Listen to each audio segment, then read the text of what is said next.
Good evening, everybody. Welcome. It's Friday. Let's get up here at the top here. And who made it? You see, ACM was here, but they're gone. This is the watch the replay. Gizmo, good evening. Hey, America Roots, what's going on? The Rickster is here. Jules is here. Eagle Lover, Texas. Howdy to you. The Terminator is here. Let's see here. Yeah. Oh, Louise is here. Hey, Louise. Hey, Suze is here. Easy is here. The greatest name on the internet. Half Bubble Off Plum. Half Bubble Off Plum is here. Let me see here. Gregory's here. What's up? My chair is so Hey, Indiana Mike's in the house.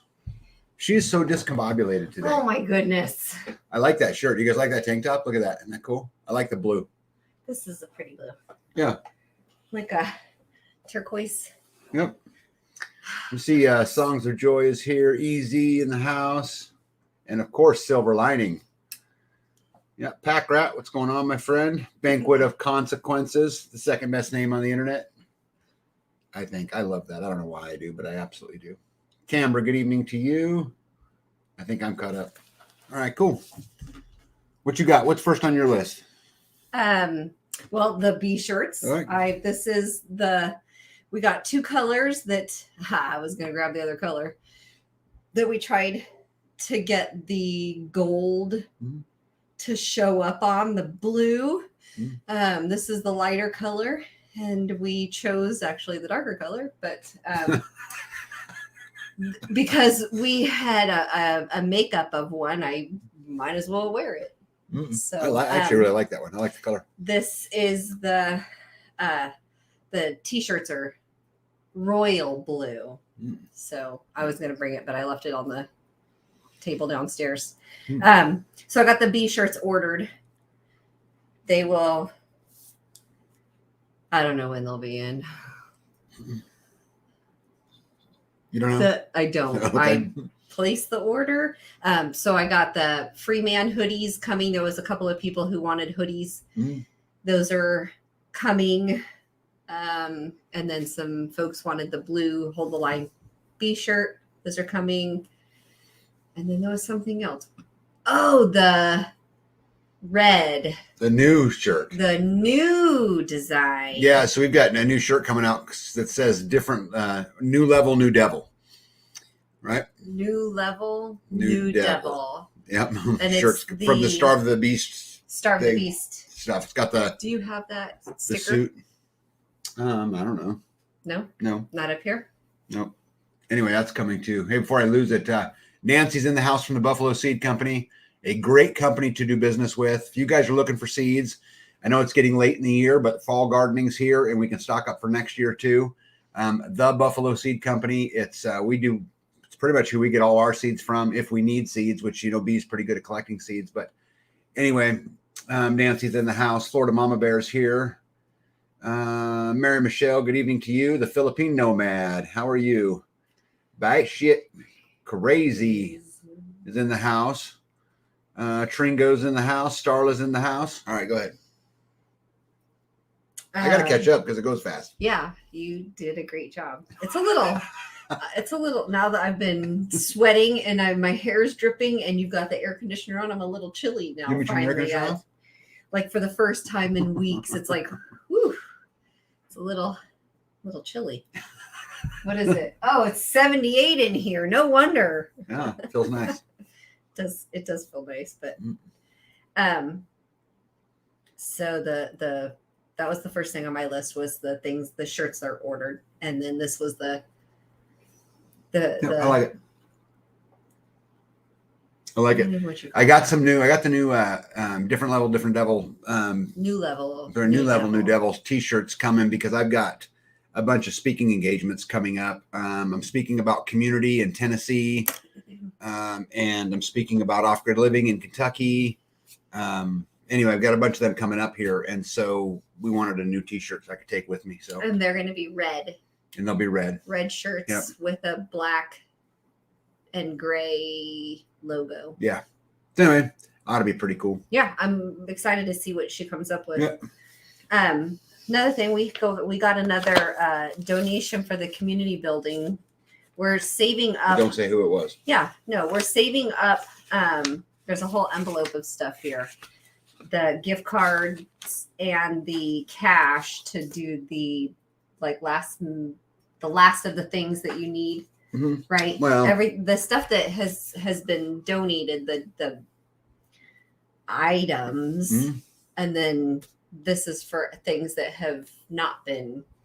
Well, we're hoping just to get it weather tight this year, but the truth is, baby, eventually we're going to put cabinets in it. Eventually, you're going to need plumbing, and you're going to need all these other things. This is what we're really just working on, is just trying to get it weather tight. Right. I'm just saying that we haven't spent any of the not yet. The cash or gift cards because we're waiting to see right. what is needed that has not been donated. Right. And to all you guys who've done it, that's really awesome, and I can't wait to put the community building up. Let's talk about the school board, because I think this is fascinating.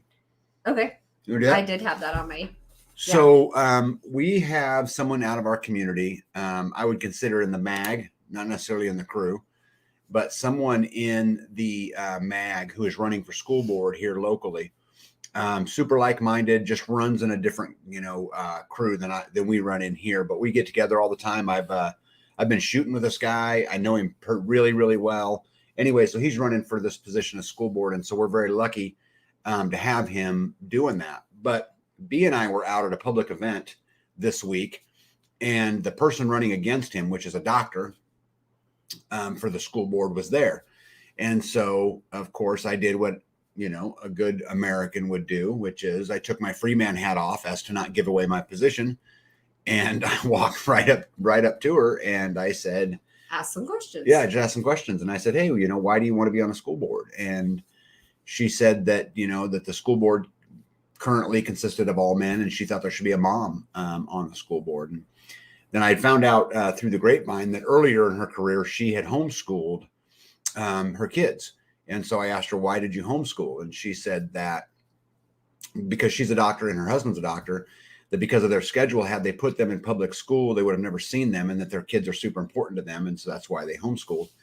And so I didn't have a lot of time, but I did get one final question in, and I asked her how she felt about the mask mandates.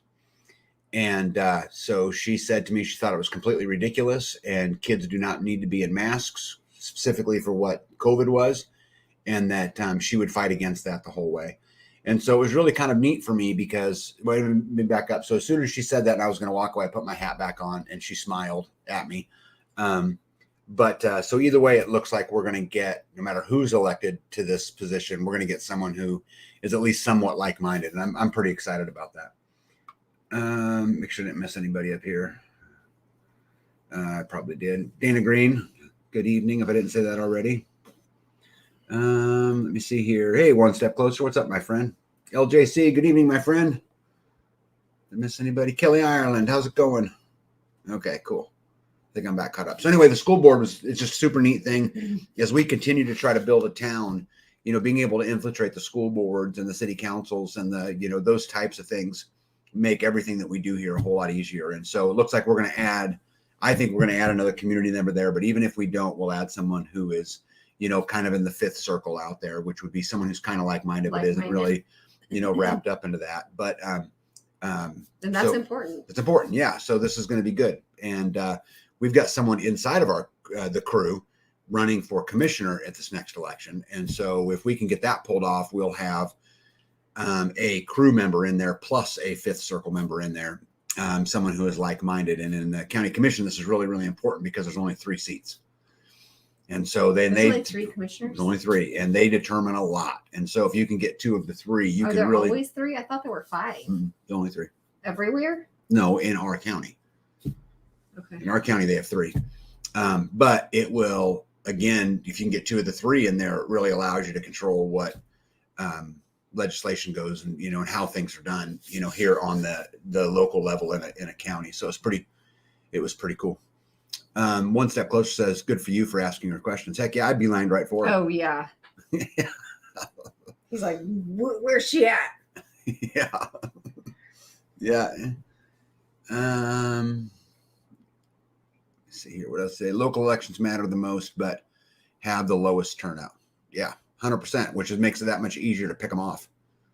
Right. I mean, just our community alone voting that's here in Jackson County has enough swing now to swing some of those decisions, because basically most of them, again, are low turnout. See here. Okay. So why not 3 for 3? You need to run tag. Well, yeah. My county commissioner seat isn't up for 2 more years. As far not talking about the one that I would sit on. And we've had a lot of conversation about it. I have a neighbor across the way, which any of you guys who've been to my farm, my neighbor across the street who has talked about maybe having interest in running. My problem is that there's just only so much time during the day, but Tringo says, tag me like hold my beer. Yeah. They would hate me in there. Yeah. But here's the thing. If I can get people from the community in those positions, and it's going to sound bad about what I'm about to say, but if I can get other people in those positions, it frees my time up to continue to fight the fight that I'm on, in building community and doing those kinds of things. So we'll see. I'm not opposed to running for county commissioner. And if I was going to run, that's what I would want to run for, because they got big swing. There's just only so many hours in the day. Oh, well, check this out. Skins Girl says, wow, YouTube just freaked out on me. When y'all came back in, I had your live chat and Alaskan Preppers Live on the screen. Wow. Gizmo says, what kind of questions do you recommend asking to vet a real estate agent, looking if Green Bear area, if anyone has any suggestions? I got really, really lucky here. We have a real estate agent that we use. His name's Phil, and I've introduced him on the channel before. I would not consider Phil the inner circle, but I would consider him like-minded, and I would consider him he's a very good friend of mine personally. I mean, I trust the guy completely. I've worked with him and around him now for 15 years, and he's one of the best human beings that I know. But anyway, I think what's really important is just to find someone who understands the needs of a homesteader, right? That understands the life that we live out here. So, I mean, I'd be asking questions like, have you ever sold property that, was a homestead before? And have you ever dealt in properties that were off grid? Or have you ever, I'd be asking them those kinds of leading questions, because you want someone who's got at least, some bit of grip on that life, because it's a very different life. I've got a good buddy of mine who's selling a house in Tennessee, bought a place out here in Kansas, and is going back and forth. He's leaving in an off-grid place. And so when he sold that off-grid place, the challenges he went through were immense. And he's still, kind of fighting some of them battles. So I would be asking those types of questions. Pack Rat says, run, tag, run. Run which direction? For commissioner, I think. I'm going to turn the A off. Okay. Or C. Okay. Run for commissioner or for C. My comment from there just showed up here. That is so weird. Yep. Turnout matters, says Banquet of Consequences. Says the local school district had a special election for a $1 million school bond. The school has maybe 100 students. I showed up and voted no. The bond did not pass. Good. Yeah, I pretty much would vote against anything that raised taxes in any form at all. We don't need a new anything. It's time to start shrinking laws, not creating new ones, and shrinking taxes. Yep. Yeah. More. Yeah. Dorothy says, just keep your life done free. Yeah, I am doing everything I can to keep my life done free. And it's a challenge. I'm actually going to talk about that a little bit tonight. There's some stuff going on in the news that's really going to hammer people. And, we talk about all the time about the beast, and this is certainly another one of them. So ring 2 or 3 then. So ring 2 or 3. I don't understand, Jules. If elected, I promise to repeal as many laws as possible and not cooperate with any other level of government. That's a good oath. People are saying they have to restart their phone. That is crazy. Hey, Drummondson Live, what's up? You see here. Hi, guys. Had a hell of a time finding tonight's live. Had to go to your homepage to find it. Awesome. You're not the only one. Yep. I had an email come in that go, hey, are you guys doing a live tonight? We're like, yes, we are. But apparently, I don't know how it works. Yeah, there's a lot of technical difficulties going on. Yeah, I don't know what the deal is. They don't uphold the laws we have now. Why create more? Yep. Yep. Community circles. Oh, yeah. That's what she was referring to when she went back up here. Let me go back up here. Yeah. 2 or 3. Yeah. So you guys know when the circles, what we're talking about is the crew, the mag, and the mind, right? So you got the crew, And then you got the mag, which is made up of a whole bunch of crews. And then you got the mind, which is everybody who is kind of like-minded. I mean, like-minded is, homesteading, prepping, that kind of thing. But then you've got that next circle, the fourth circle, which is, businesses who lean this way. They may not be active. They may not, still be like-minded though, right? Well, they're on the end that way. Yeah. When I think like-minded, I more think someone who's already prepping, somebody you can trade with, someone who's already homesteading, someone who's already raising animals, someone who already going, hey, something's weird, versus someone who is just pro property rights, for example, or pro independence, pro freedom, pro, what I mean? So to me, I separate that into a completely different level. Let me see here. I too had to go to your homepage to find your live. Yeah, it's weird. There's 68 people in here, and typically about right now there'd be 100. So maybe they're just suppressing it. I have no idea. Hey, RN, how are you? You're not late. You're right on time. Maybe they're just trying to get ready for back to school. Yeah. Because it's back to school season. Yeah. You want to hear another good one? Yeah. Did you hear that the Biden administration this week outlawed all incandescent and halogen light bulbs? Halogen light bulbs? Mm-hmm. Those were like the thing back in the day. Yeah, back in the day. And what? Incandescent. What's an incandescent? So, the old light bulbs. The old ones? Yeah. That you can get like really, really, really, really bright. Yeah. What do you think about that? Are they saying they're bad for the environment? Why are they? No, why they outlaw them? They outlawed them because they use too much energy, and Biden's been on this energy kick about conserving energy and and all of these kind of things, and but I mean, I don't think it's any of their business. So it's because they consume too much electricity. Yes, at least that's the excuse they use, right? But I mean, I think if you want to put halogen light bulbs in and you want to pay for the electricity, whether that be from the electric company or from your own system, I don't think it's anybody's business what you use. If that's the bulb you choose to use.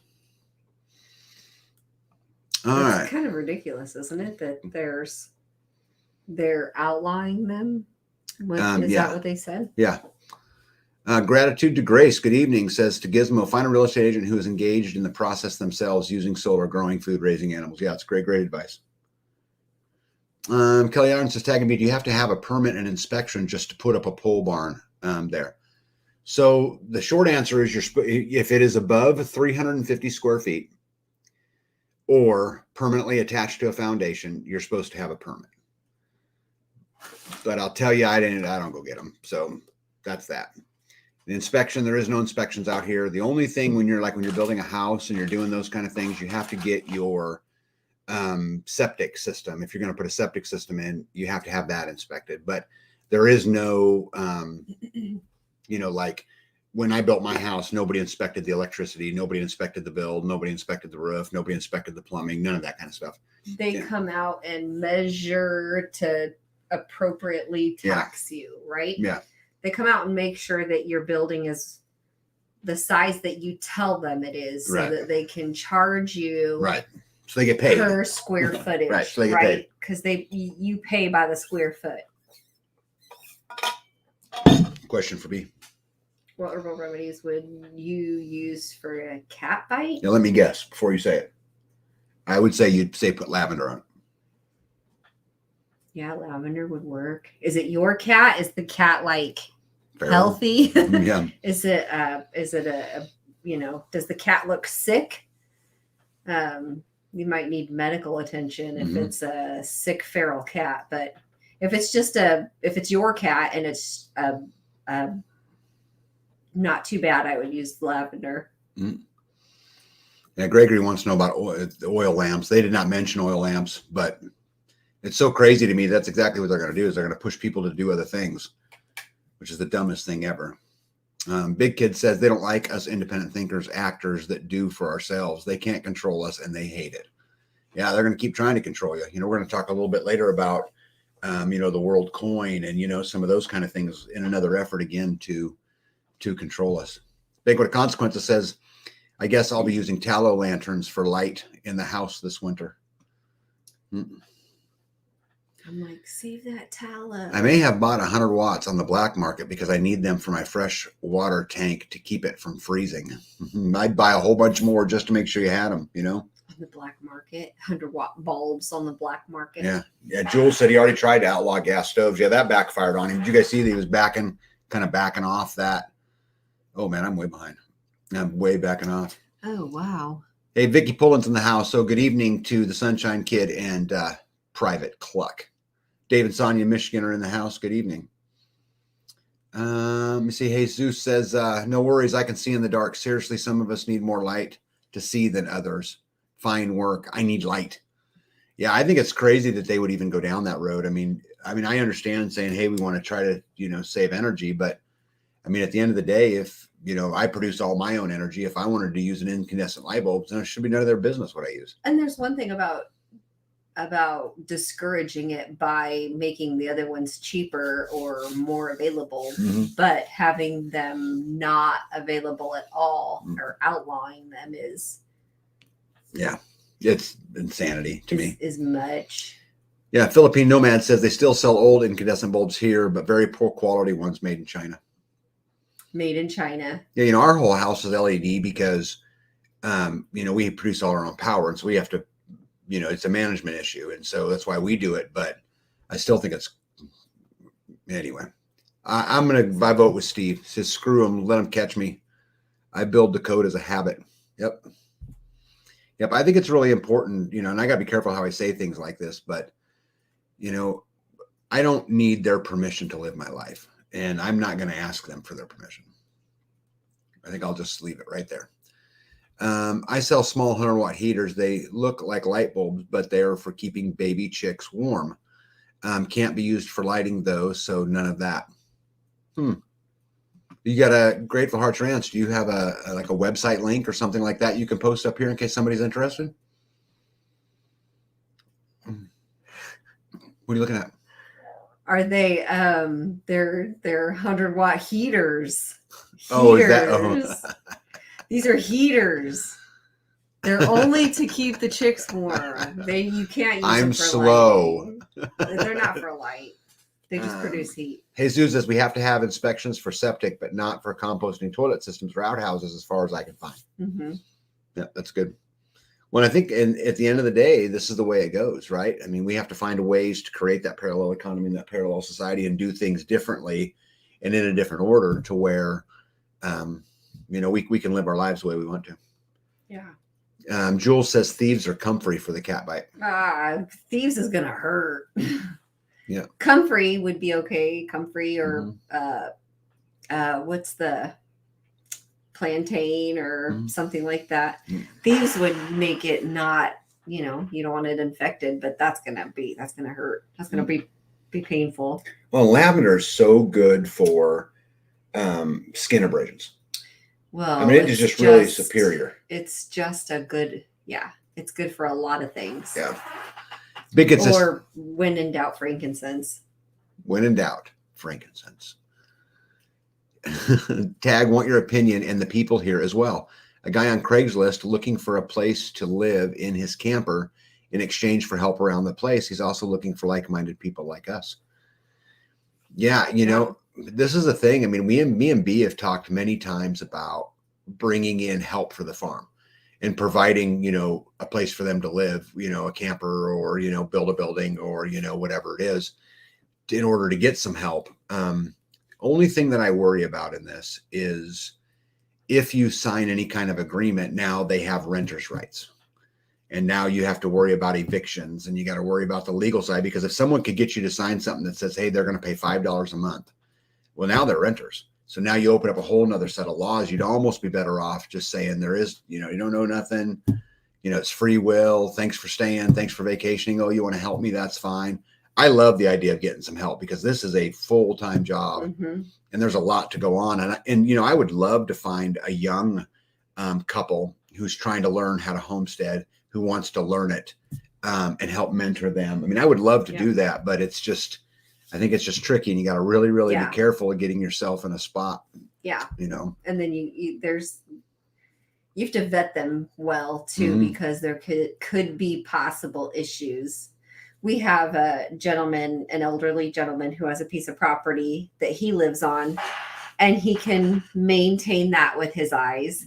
But then he has another piece of property that he's not at a whole lot. And so he has somebody who's staying there with a camper just to kind of keep an eye on things to make sure that there's nothing walking away when it's not supposed to. And it's worked out well for him. And it has. Yeah, it's been a good relationship. Said that he enjoys having that person over there because it's just another set of eyes on the property that he wasn't actually at. So it was he was able to it benefited him. It benefited both of them because one guy needed a place to stay, the other guy needed a place to watch the property. So yeah, I think the other thing I'd tell you, Big Kid, is if you think this guy's a good guy and you can do whatever you can do to ensure that that's the case, it'd be great to have help. You know, I would love that. I have plenty of land. We could build a campsite somewhere and put a motor home up or whatever it is. And so I'd love to have the help. Terminator says, tag, our government just passed building a building 160 square feet without a permit. It used to be 10 by 10. I just build what I want. Yeah, I pretty much just build what I want to. They don't harass me at all. They've come out here a couple times and been like, hey, what's that? Whatever. Indiana Mike says, does this mean that heat lamps are illegal? Based upon what I read, I would say it does. It did not specifically mention heat lamps. What it mentioned was halogen and incandescent, but there's not a lot of, I don't say that. There's some LED heat stuff out there, but it sucks. You know, you want very much heating capacity in a LED bulb. Yeah. So. Yeah. I don't know. I'll read a little more into it. When I came up here to get ready for the live, I just read the article on it. I could see them though getting rid of the heat lamps because they're fire damage or fire prone. Yeah. Because now a lot of times people are using heat plates. Right, which is what we use. Heat lamps. Right. Right. We have the little plates that have the screwed legs and it lifts up and down off the ground and produces heat. That's what we use because I don't want a lamp falling over. We've had someone in our community had a lamp fall over and burn down a chicken coop and kill 300 birds. The heat lamps also take more electricity to where the plate was like 12 watts, right? And then the heat lamp was a lot more. Yeah, a lot more. Yeah. Than 12 watts. Yeah. Yeah. Seriously, this agenda is all anti-human. They want us to suffer. Yeah, but we can outsmart that, I think, Banquet. I think we can, find other ways to do things. And specifically, if you focus on community and you get enough people around you, there's all kinds of things we get to do. Yeah. Yeah, Grateful Hearts, I caught that you were kidding. Anyway, I must be slow. he needed some help, but he got it. I got it. I'm just a little slow. But thank you for pointing out that I'm slow. That's really helpful to me, and it's helpful to my wife because I pick on her all the time for that. And right. So it's nice. All the time. Yeah. It's nice to know that you're human and I'm human and a lot of us here are humans. Yeah, Big Kid says, I totally agree they shouldn't be able to outlaw bulbs of a lot of other things. But in all reality, old light bulbs make more heat than light for the power that they use. Yes, but some people want a heat lamp, right? I mean, at the end of the day, I just don't think they should be running our lives. We should be running our lives. I mean, it's so crazy to me. Why in the world would you run incandescent bulbs in your house anyway? Right? Just like what Big Kid's talking about when LED takes so much less power if you're concerned about your energy bill or whatever it is. So let the market fix that, right? People are smart. People can decide for themselves. We don't need Uncle Joe telling us, what kind of light we can have in our house and what kind of stove we can cook on. It's ridiculous. And babe, I do love torturing you. By the way, since we talked about torturing you. Oh no. So I need you to explain something to all these fine folks today. So B was working on a turkey run today, and she was screwing with a screw gun some stuff in, and she said, and I quote, "I am not using electricity, I am using batteries." I'm using battery power. So quit being wasteful with the electricity. Help us I'm through not this. using electricity. I'm using batteries. Help us through this. I was using batteries. And what do batteries store? Just out of curiosity. I don't know. Okay. We'll just leave. I didn't make it. Yeah, Florida Mama Bear said if you don't get a permit here and you get caught, they make you tear it down. Absurd. Yeah. Yeah, I wouldn't want to live in You have places. to tear the whole thing down, or you have to tear it down enough so that they can see what's inside, like the wires. Yeah, well, I think there's another thing too, is here, I don't know if this is true everywhere, but they're actually not allowed on your property if you don't want them on your property. So they have to appraise your property at the gate if you choose that. Now you have to deal with whatever they come up with. Yeah. And let's say they come up and it's too high and you want to go argue it, then you may have to agree to let them to come out in order to get them to lower it. But you could certainly pin them at the gate and say no, Pack Rat says asking the local authorities for extra permits gives them entirely too much to think about. It is not fair to them or you. Least said, soonest mended. I agree. Let me see here. It'll disinfect well and it won't hurt for long. Yeah. Yeah, thieves. Yeah. Copiaba. Yeah. She says it's anti-inflammatory. And it magnifies whatever you put it with. All right, I'm going to skip down here just a little bit here, guys, because I am like so far behind. Oh man. I'm way behind, guys. There you go. Yeah. You gotta charge the batteries. Yep. Yeah. Yeah. If they work like better. If you have and see house with the fixtures, those bulbs don't work. Yep. And this is the thing, though, is this exactly what I'm talking about, is that people are smart enough to make their own decision and decide what they need in their lives. We don't need Uncle Joe doing it. Yeah. Yeah, that's so funny. You got to charge the batteries, babe. And just so you know, batteries store electricity. Oh, that's weird. Yeah. So when you pull you and your, was your Jeep running? Would you get off my back, man? How much electricity are you going to use today? I'm not using electricity. I'm using batteries. Did you know when you pull the trigger like a drill and it turns? Well, battery powered drill. Yeah. Those batteries are letting out electricity. That's what's actually turning it all. That's pretty cool. Yeah. You learn something new every day, huh? And the car thing, guys, and I filmed this, by the way. I'm working on the coupe and B's standing there lollygagging with a finger to her ear. And I'm like, your car's running. She's like, oh, yeah, I know. I'm like, good news. Gasoline's free. Just let it run. Don't worry about it. I'll, fine. Charging the batteries.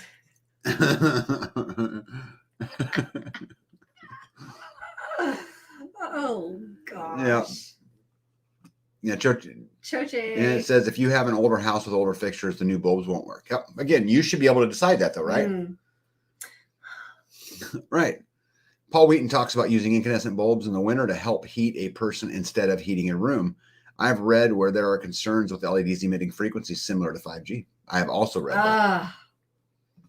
That's why they're outlawing the other ones then. Right. Got to get all that, frequency in us. Tag's battery runs on dessert. Yeah. Increasingly, tax assessor offices are using or hiring drones for flyovers to accurize assessments. Yep, as well as using aerial and satellite photos to verify amendments and improvements. Yeah, and they do that here. Now, they haven't done drones yet, although they do have a big drone.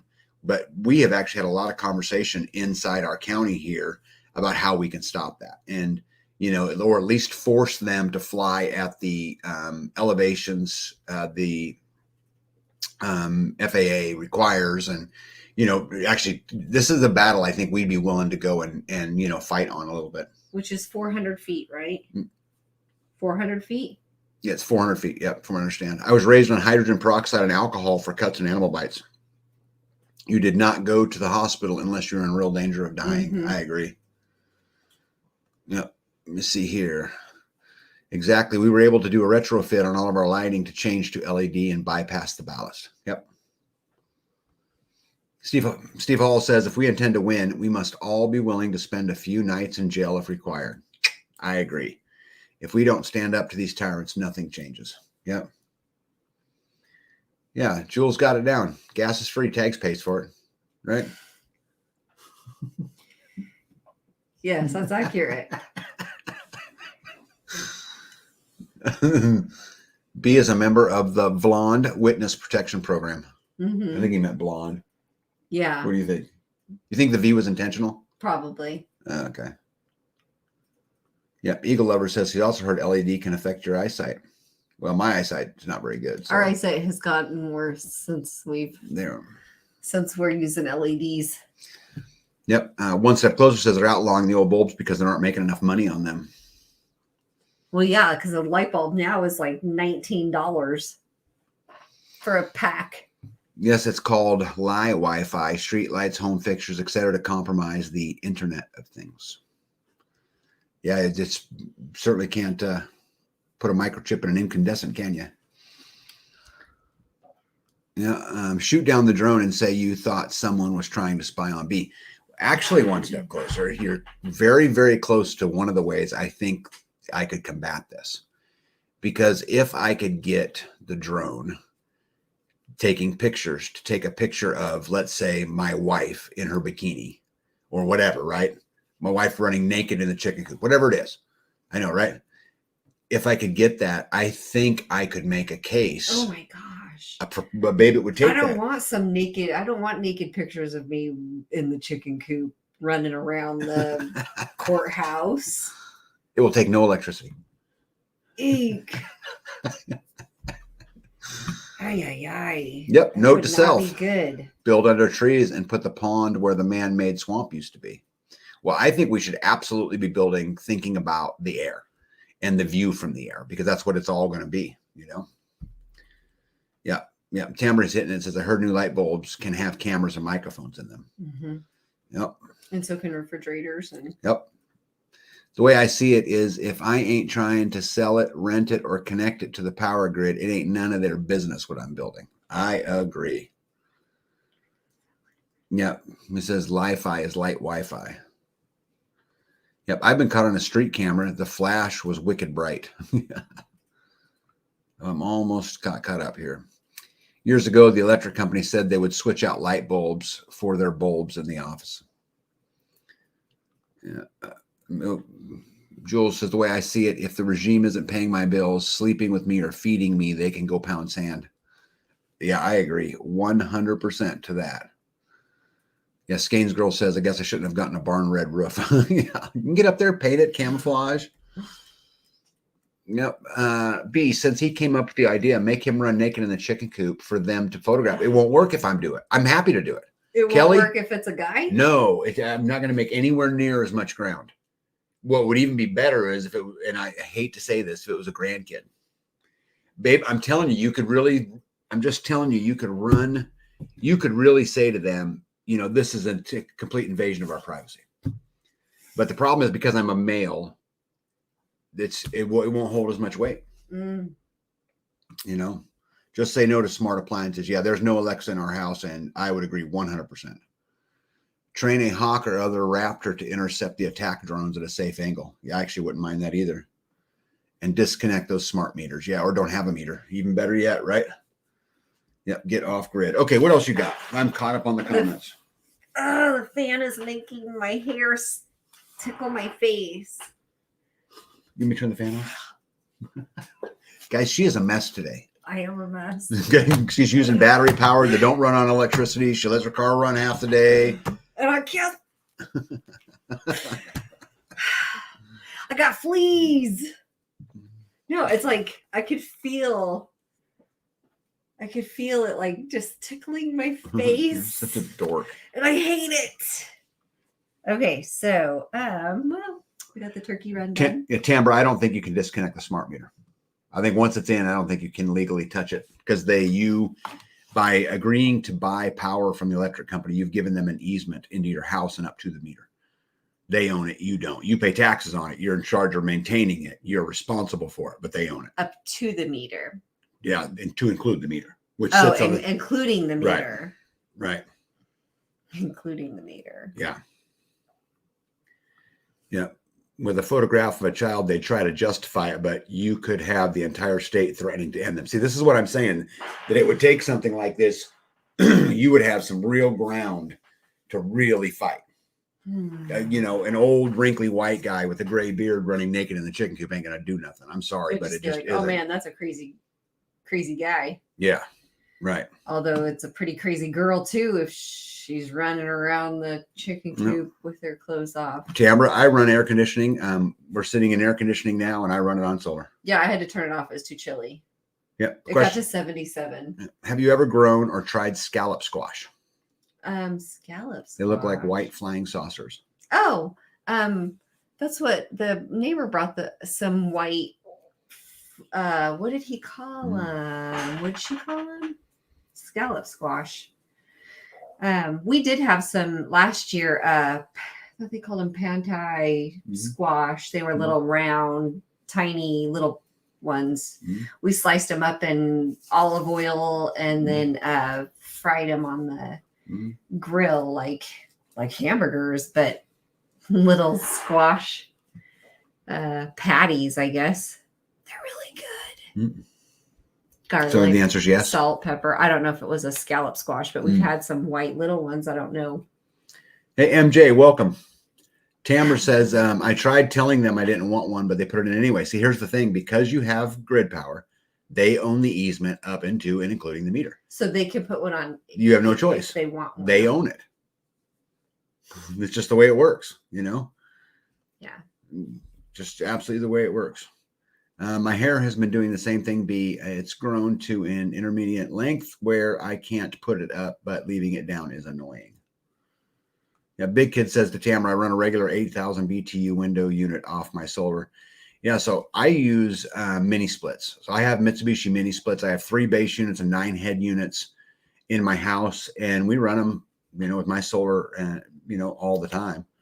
Tamara says that how many solar panels? I use 28 375 watt panels, but are they all the same wattage? Yeah.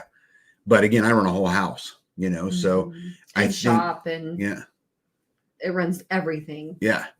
Yeah. So if all you're going to do is run air conditioning, I mean, I would have to size it and how big of a house, how big. Now the mini splits and specifically the Mitsubishi mini splits are very energy efficient, which is why we have them.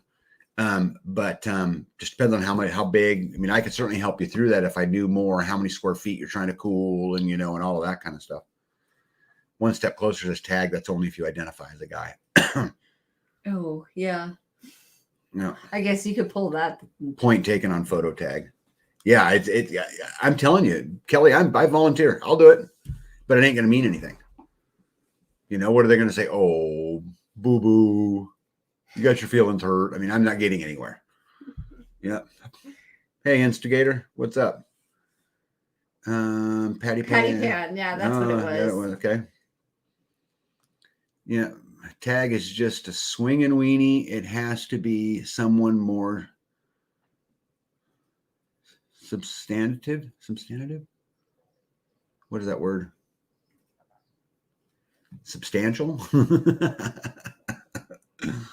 Anyway, I have asthma. It's hard to breathe as hot as it is without AC. Yeah, you can put AC in. You can absolutely do it. I mean, guys, when I started to go off grid, I had a bunch of people tell me you can't run AC on solar. Yes. 100% BS. Yeah. I'm running it. I run I have a lot of air conditioning. You know, I have, like I said, 3 base units and 9 head units in my house, and we run it. So, yeah. Hey, Chuck. And with the mini split, you could just put one. You could get 1 base unit and 1 head in 1 room, and that's what I'm saying. If all she needed was 1 base unit and a head unit or 2 head units, the power that would take is far less than 3 base units and 9 head units, right? Right. So I mean, the size absolutely is going to matter. I mean, when I turn on a base unit, for example, and let's say it's running a couple head units, I might be using 800 watts power. I mean, it's pretty insignificant. Really, you mean that 1 unit? That 1 unit, or the whole house while it's on? No, just the 1 unit. The 1 unit, yeah. Right, because 8 to 1,000 probably, right? Yeah, and if you have 1 base unit going and you turn on, so you have a base unit going with 1 head unit on, it doesn't take much more power to turn on a 2nd head or a 3rd head because you already have that 1 base unit going. Does that make sense? Right? So. Like, let me explain that differently. So it takes, let's say I want to run air conditioning in 2 rooms. If I'm running air conditioning in the 2 rooms that are on the same base unit, I'm going to use less power than running 2 base units to run 2 different heads, is what she's referring to. Yeah. Yeah. See what's Jules say. And with smart meter, they can control it and even turn it off. Yep. No thanks. Yeah. Mini splits don't ramp. I don't know what that is. Help me out. Tamber, what's that mean? What's ramp? RANP. Yep. Big kids doing it with 12 300-watt panels. Yep. 12. Yeah. Yeah. So a 500 square foot with a mini split, you could get away with probably 1 base unit and, a couple head units, maybe 1 in the bedroom and 1 in the, living room, kitchen, or whatever it is. She could live in just the living room if she had to. Yeah. You could. So 1 head unit would cost like 800 watts. Yeah. So like what Big Kid's got going on right there, he's got, 12 300-watt panels that would run it just fine, but it's not just a panel question. It's also a battery question. It's also an inverter question, right? I mean, there's a lot of pieces to a solar system, and all of them matter to this thing here. Because we turn our air conditioners off when the sun goes down. Yep. And most new AC units have a remote kill switch the power company controls. That's not good. Well, here we go. EG4 has a mini split that can run directly from solar with direct PV inputs. Oh, that's nice. Of course, that's as long as there's enough suns. Not so good at night, but we don't really run the air at night here much. Usually we'll turn the air on and we'll let it cool everything off. And as the sun's going down, we'll turn the air conditioning off, turn the fans on. Yep. And then shut the doors. And it stays pretty nice. Carrie says, just saying, one can get a lot of bug bites while gardening naked, sharing for a friend. Yeah. For sure. Yeah. Jules says, I live in a 250 square foot. I've been relegated to the bedroom with the AC because it's just too hot. Yeah. Let me see here. I have a big living room and kitchen and dining, 500 square feet. Yeah. That would not take a ton of power. Well, and the window units, we have spots for window units, but the mini splits used less electricity than the window units we already had. Yeah. Tamara says ramp. Yeah. So they don't ramp. Guys, I love the Mitsubishi mini splits. I'd recommend them to anyone. Yeah. Jules says I need to learn how to read Taiwanese. Yeah, I do need to. What Tamara's talking about is there's not a big kick-on surge of power when the mini splits kick on. I really like them, and they work as heaters. They also have dehumidifiers in them. So they'll do all kinds of really cool things. Or just a fan. Yeah. Let me see here. I have a question about solar panels. Is it true that when it rains on the solar panels, they leak toxins into the soil and into the water table? I have not been able, Kelly, to substantiate any of that. I've heard this before, and I've Googled this, I've looked at it, I've read it up, and I do not believe this to be true. What kind of toxins would they leak into the... Probably metals, iron, I wonder lead. If you would be able to tell by the stuff that's growing underneath them, because we have plenty of grasses and plants that grow underneath them. Yeah, Kelly, I can tell you that I have 28 panels, and they're all about, the lowest one's about 4 foot off the ground because they're on a slope, and the tallest one's about 8 foot off the ground. It's high, yeah. And everything grows underneath them great. I've not had any problems with, brown spots or things dying or any of that kind of stuff underneath them. We have. It was okay for the schools to spy on our kids. Laptops randomly turned the camera on until the parents found out and realized their little girls left them on in their rooms while dressing. Ugh. Anger ensued. Yeah, no doubt, huh? Yeah. Okay, here you go. Only if they're cracked or broken as far as Big Kid knows. Yeah, I have not read anything that says they leak, though. Let me see here. At 4,000 feet in Appalachia, I don't need AC, so it's simpler here. Yeah. One AC in the living room, closing off the rest of the house is how I grew up. Yeah. Yeah. We do without AC. We are okay.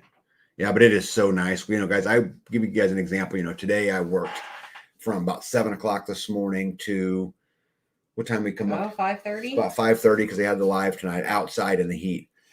all day long. And you know how nice it was to come in. I took a shower. Yeah. Came upstairs, turned on the air conditioning. It was like, you know, it was super, super nice. Just look at the SEER ratings, mini splits 20 to 23. What are window units? Yeah, I don't have it with me, but I don't have it. Tag, my air conditioner is a big jug of frozen water in front of a fan. Yeah, but you live in Canada. You know, now it would not surprise me if you were in Arizona doing it because you are the Terminator. However, you do live in Canada. Let me see here. I have a Renogy Lycan 5000 with 3 48-volt, 50 amp hour batteries, 6 320-watt solar panels. Yeah, I don't know off the top of my head, but I would say 3 48-volt. So batteries are going to be your problem. You only have 150 amp hours going into the night, but you could. The thing is, with enough panels, you can run it in the day. You don't need the batteries. Just run it all day long. 6 320-watt panels. I bet if you doubled that, you'd approach it. I mean, I'd have to do the math, but let me see. How many more batteries and panels do I need to run mini splits? Yeah, it just depends. I mean, that's the hard part, Tambra, is how much sun is out. There's just so many mini splits. And which one? And like I said, I have the Mitsubishi because they're really, really nice. But I would say that in my system, just one base unit and a head unit, I would double your panels for sure. Because at least then in the heat of the day, when the heat's on, you're running that air conditioner the whole time. And it would keep up just fine. Batteries are going to be the issue because if you want to run air conditioner all night long, yeah, it's going to take more than 150 amp hours. I've got 38 kilowatt hours of batteries, and we don't run them all night long. Yeah, I guarantee I'd wake up to dead batteries if I did. If there is water getting into a solar panel, making contact with any of the toxic stuff, they wouldn't be working. They are sealed, and the tops are some strong glass. Yes, they are. Solar panels made with silver, lead, arsenic, and cadmium. Sorry. How would you know if one was not functioning? Yeah, you would. Well, no, I mean, you wouldn't know it just by looking at it. But if it was broken, you would see if water had gotten up underneath it. Well, like a headlight. Yeah, it starts would look to like condensate that, or whatever. Yeah. You could see water in the under the glass. Yep. Skanes Girl says attic fan. Yeah, those are helpful. Let me see here. I hope you didn't pay Renogy's crazy, insane battery prices. Their prices on panels and hardware are pretty good, but their battery prices are stupid. Yeah, 7.2 kilowatts so far can add up to 6 or 7 batteries. Here's the thing. I mean, if you could get air conditioner all day long and run it for the first hour before after it went dark, would that would that help you? Would that make it where you live better? Because that's how we do it. And then eventually the temperature drops here at night, this time of year into the 70s. Mm-hmm. We open the windows and enjoy our night, and I sleep just fine. Yep. Yep. Hey, Ghetto's in the house. Well, it's damn hot in Texas and a lot of sunshine. Yeah, I would double your panels would be the first thing I would do if I was you, because then at least then you've got the power during the day, assuming your inverters are big enough. But that's what I would do. Hey, Mandy. Good evening to you. Mandy likes your tank top. Thank you. Yep. Let me see. I just bought a 12-volt system for emergency power and to run my barn and chicken coop with 4 200 amp hour batteries with plans to add to it later. And now I am told that 4 batteries is the max and unhappy. Yeah. So I don't know why 4 batteries would be the max, but Drummondson Live, I just put a solar system today on the new barn, and I just put a small 400 watt system. I got 1 deep cycle battery. All I want to run is lights and a water pump whenever she wants to pump water. But I don't know what type of system you got. Why would you? There you go. Would we need 4 batteries in the chicken coop? No. How many's in the chicken coop? We have 1 battery in the chicken coop. 1, but all it runs is lights, babe. When all you're running is 6 lights that are 6 watts a piece. So the most you'll ever use is 36 watts. You'll never need anything more than that. You could turn the solar panels off, and it'd be months before you drain that battery. Really? Yeah. You're not using any power. Yeah, and the instigator's right, though, too. And he says, and insulation, and talking mini split only, add in the other electrical loads. Yeah. Oh, for sure. Yeah. Yeah. It's more than just AC, but I'm going to tell you something. AC is the big one, at least for us, the way our house runs. Yeah. Unless she decides to use a hair dryer or she's ironing clothes or something like that. The Instapot. We didn't use AC in Central Valley, California, but when I was 13, I drove the tractor on Grandpa's farm during the summer in Conway, Kansas. It was 120 and 90% humidity in the shade. Yeah, we lived that. Let me see here. 90% humidity.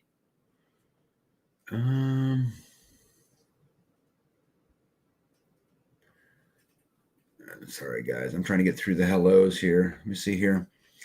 Hey there. Good to see you. I don't know how you find time to do what you do and be on a lot of live videos. Yeah, it's hard. You just got to prioritize it, right? With 2 window units going now, it's 86 degrees in the house. Tamara, what kind of insulation do you got? Because if you're running 2 window units in a 500 square foot home and the coolest you can get it is 86 degrees, I would be asking insulation questions. Or maybe the Freon is not good in the. Is it blowing cold? Is it blowing cold? Yeah. Are they both? Do they both feel like they're blowing the same cold? Yeah, because that should do it fine.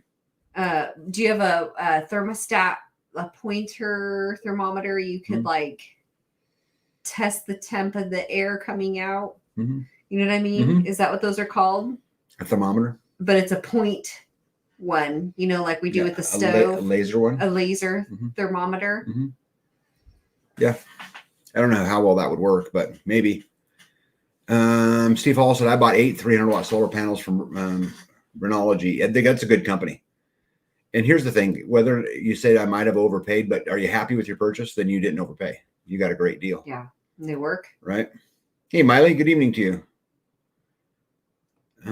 I just don't know that much about it. Tambra, I'm telling you, you need to look at insulation, your windows, those things. Because if you have 2 windows units and 500 square feet, it should be cooling you off, no problem. That's just not a lot. I'm heating air conditioning 5,000 square feet, right? And it's hot as hell here, right? And it's humid as hell here. All of my panels are Renogy 300 watt. I have 20 total, but some are powering my shop and golf cart. Listening to all the solar talk, and I'm learning that the solar systems I've been considering are probably way too small. Highly informative discussion. Yeah, cool. Yeah, guys, I think you really got, when I put my system in, I knew that I didn't know what I didn't know. And so I bought a system that would allow me to add big to it. So like I have 3 7,000 watt inverters, but I could have up to 4. And we didn't start with that. We started with 1 and just a couple batteries, but 2 batteries, 1 charge controller. Right. I may, though, be switching my system out, which I don't know that we're working on this. I'm working on a deal that would allow me through Grid Down to double my battery bank, which I would love to do, because if I could double my battery bank, now we're getting into real power. To change out the batteries? What would we do with the battery? Our batteries are like 25-year life. Oh, I know. And they're great warranted, but yeah.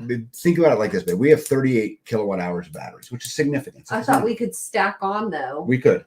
But what if I could get for the same cost of buying 10 more batteries? If I could, which is what our goal is. Right. If I could quadruple the size of the battery bank. Would those batteries not stack on these batteries? No. We cannot stack No. So the simplified batteries have to be stacked with simplified batteries? Correct. Yeah. Those are all new batteries. Yeah. Big Kid says 48 volt systems are the most cost effective.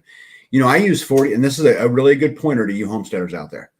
Okay. So I use 48 volt for my house, but I use 12 volt for everything, not everything else. So my house, my shop, and Bethany's processing kitchen uses 48 volt because it is by far the most cost effective and the most efficient. But when I'm doing side buildings like the turkey coop or the chicken coop, when I put systems in, I just give them their own little solar system, because all I'm running in there is lights or a water pump or something. I'm not running a lot of power. The reason why I like 12 volt when I'm doing stuff like that is because the parts are super, super common, right? I don't have to run it through an inverter. So there's no inverter. You just run everything 12 volt. So you just got to charge the panels, a charge controller, and batteries. These systems, I just put a 400 watt system in B's turkey coop for $350. and it will run a water pump. It'll run, lights. It'll run all of the basic stuff. And I can go down to O'Reilly Auto Parts store and buy 12-volt components, right? Which I did. I needed a fuse block, right? Because it runs like a car's 12-volt, right? And so you can just go down to the local hardware store to get those kind of parts. I needed a fuse block, something that I could bring big power in and then split off, because she wants each one of her runs to have individual lights. It's not enough just to turn lights on. She wants it to be individual. Gives her something to do while the car is running and she's not using electricity with the batteries. Yeah. But anyway, you can just go down to O'Reilly Auto Parts and do a lot of that. So like any of my little side buildings, I like to use 12-volt. I didn't know that. Mm-hmm. Makes sense though, right? Yeah. That's why you pay me the big bucks. I'm just glad they work. I push a button, they turn on. I'm happy. Yeah. Taber says, I don't know how compatible everything else is. Sorry, guys. Here, babe, why don't you read? As far as the 12-volt versus 48-volt and compatibility that way. Yes, I've got to. Well, that one's to Hippocrates. Oh, wow. That's so exciting. You want me to go to Starla? No, it's good. I thought this was a do not start your generator email, but it wasn't. Okay, Starla says it's 83 degrees here in the house, no AC, just a ceiling fan, and I have 6-inch thick walls. Yeah, well, insulation is a big part of this, right? And 83 degrees. It just, sometimes I'm surprised. Like when I looked up at it says it's 80 degrees in here right now, and I'm perfectly comfortable. Are you hot? Perfectly comfortable. Yeah. But, in fairness, when I built the walls to our house, it's a 2x6 wall, but it's got R30 insulation in it. And then it's got foam on it, and all the seams are taped. And so we went to extensive measures to seal this house, because I knew that the energy inputs that I would need, I really wanted to be able to control those, control the controllable, right? Control what you can do. Control the controllable. Well, it is, right? I mean, then to Jules, she hit it right on the head. She said, I know I have no insulation in the trailer and other issues. That's why my electric bill is so insanely high. If you can't keep the climate in, you can run all the air conditioners you want in the world if they're just going to leak out your windows and out your roof, right? It ain't going to do you, pretty much any good. What can you put the trailer? Can she park the trailer inside of a building, and that would help? Yes. So if you could cover the trailer, like for example, with a rain fly? Well, no. So like, let's say you could put 4x4s up and a metal roof to block the sun before it hits the trailer would help. Skirting around the bottom of it would help, right? I mean, there's a lot of things you can do to help, but at the end of the day, you're never going to get out of the fact that those walls are an inch or an inch and a half thick. You're just not ever going to get away from it. And the insulation's probably not as, it's not R30 inside the camper. Yeah, if y'all want to get deep in the weeds on solar, giving details and such, maybe we could do a room on Zoom, get Tag and others that have been doing it a while and do some scenarios. This is a great idea, Hippocrates, because I'm trying to keep up with the live. But if we could sit down and understand, you have guys like you in there, bud. There's a lot of smart people in this room, Big Kid. There's a lot of us who live off grid. Get in Zoom on Thursday night, 7:00. We all get in there. We chit chat about homesteading, et cetera, et cetera. But we could absolutely create a breakout room to talk solar. And I'd be happy to get in there with you guys and, talk to the best of my, and my answer abilities. Questions. Heck yeah. I came from a time when you built your system yourself piece by piece. It's much easier now. It is much easier, Big Kid. We got systems now coming out that are literally plug and play, where you plug in the solar panels on one side and the house on the other, and you're done. That there's no more to it than that. She says, no, now it's 1,500 square feet, but 2 bedrooms are shut off. Yeah, but if you got the 2 bedrooms shut off and you have 2 air conditioners and 500 square feet, there's no reason why you shouldn't be cooling that place down. Yeah. Will Prowse has a video on how to size your solar system. Oh, cool. Oh, there. Yep. So thanks. Yep. Indiana Mike, follow that. Right. That's helpful. Solar, it's hard to discover how much. It's hard to discover you have too much. It's easy to find you wish you had more. I don't know you could ever have too much, because it's not, when I first started down this road, I thought it was really a case of, okay, this is how many panels I have. This is how much it will charge, but it's not. It's simply not. What is the angle perfect to the sun? Are you overcast? Are you? So I tell people all the time that it depends. That solar panels are nothing more than a battery charger. This is true. But the more panels you have means the faster the batteries charge. Makes sense, right? But what it also means is the more you can charge in low light conditions, because if there's any light outside, they're charging. Yeah. But just not as much. So if let's say you're having overcast days or a week of overcast days, the more panels you have, the easier it is to keep those batteries charged. Yeah. Right. I didn't understand this, going into it, but Mark's uncle gave him a bunch of solar stuff. So we will need to help brainstorming in putting it all together. Yeah. It's really not hard. Congratulations. I put a whole solar system now, in fairness, guys. It's a 400-watt solar system. It's nothing special, but I put it all in Bee's shop today in about an hour and a half, and she's got power now, and we got a lot of little things to do still, hook up some lights and stuff. And that was because they were plug and play. It's because it's plug and play. Yeah. Hey, Mandy, affirmative. I got your email, and we actually talked about it before you got here a little bit, but I did get your letter, and thank you very much. Yep. Don't forget about the 30% tax credit on solar components. That idea for a call about solar would be great. There you go, Mandy. So what color is your tank top? Here, turn it. We got a little. Like it's kind of greenish. It doesn't look greenish. I think it's like baby blue. You think that's? I think it's blue. Blue? Yeah. There you go. Get to Tamber Smith. Get yourself one of those small LCD digital thermostats, hygrometers, to measure the temperature and relative humidity of your home. It's a good idea. Yeah, we can just do a breakout room. I bought 4Energy 40 amp MPPT charge controllers. My understanding is they're more flexible, as in stackable. Is that correct? Steve, I don't have any experience with this brand. My whole system's a Snyder system, and mine are stackable. I Simplify. Well, Simplify batteries, but my charge controllers, inverters, all that's all Snyder. And so, like I said, I started with two charge controllers, 2 batteries, and 1 inverter. And now I've grown to 3 inverters, 5 charge controllers, and 10 batteries. So I don't know if the Renogy is stackable. I don't have any experience in it. So the answer is, say it with me. It depends. Oh, I need to power my 20 by 36 high tunnel also. Oh, now you need big power, right?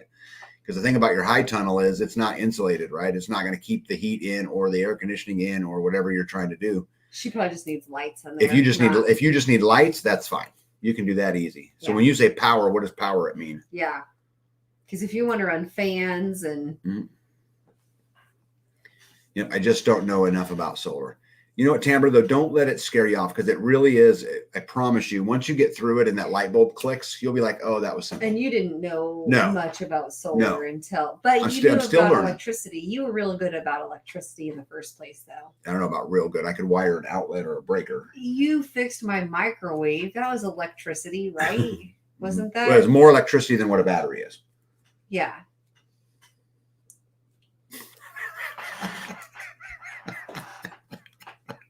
Yes. Oh my goodness. Can you run a fan at night on solar without any issues instead of air conditioning? Oh, Mary Michelle, we do. Like ceiling fans? Yeah, ceiling fans. Yeah, we run fans and we every night we have at least 3 on. Fans, and then we have like a hall light, and the TV sometimes on, and there's many nights that we fall asleep and the TV runs all night long, and there's fans running all night long, and we don't have any problems. Or a hall light's on, and we're like, I forgot to turn that off. Mary, this all has to do with your batteries. Yeah. Right. Remember, your panels are basically nothing more than a solar charger. Or they're just a charger for batteries. That's it. That's all they do. From a simplistic note, right? It's all they do. Your batteries is how long do you want to go without sun? That's it. So you want to go through 12 hours of darkness or 8 hours of darkness or whatever you have. You just have to have a battery bank that's big enough to be able to deal with your demand for that period of time. So a lot of times on your electric bill, it'll show you how many watts you're using. Mm-hmm. That's what we did before we designed our system. we looked to see on our bill how much we used 12 months out of the year. Correct. And then we did the most was like December, wasn't No, July. Was July the most? Yeah, because it was air conditioning. Oh, The hottest because part, it was yeah. the opposites in the winter. Mhm, So, right. We used more gas in Yeah. the winter. Right. And then electricity in the summer. So, if your electric bill has your What usage, do gas and electricity have in common? we use them. So you can see how much you're using normally on your grid system, and then you can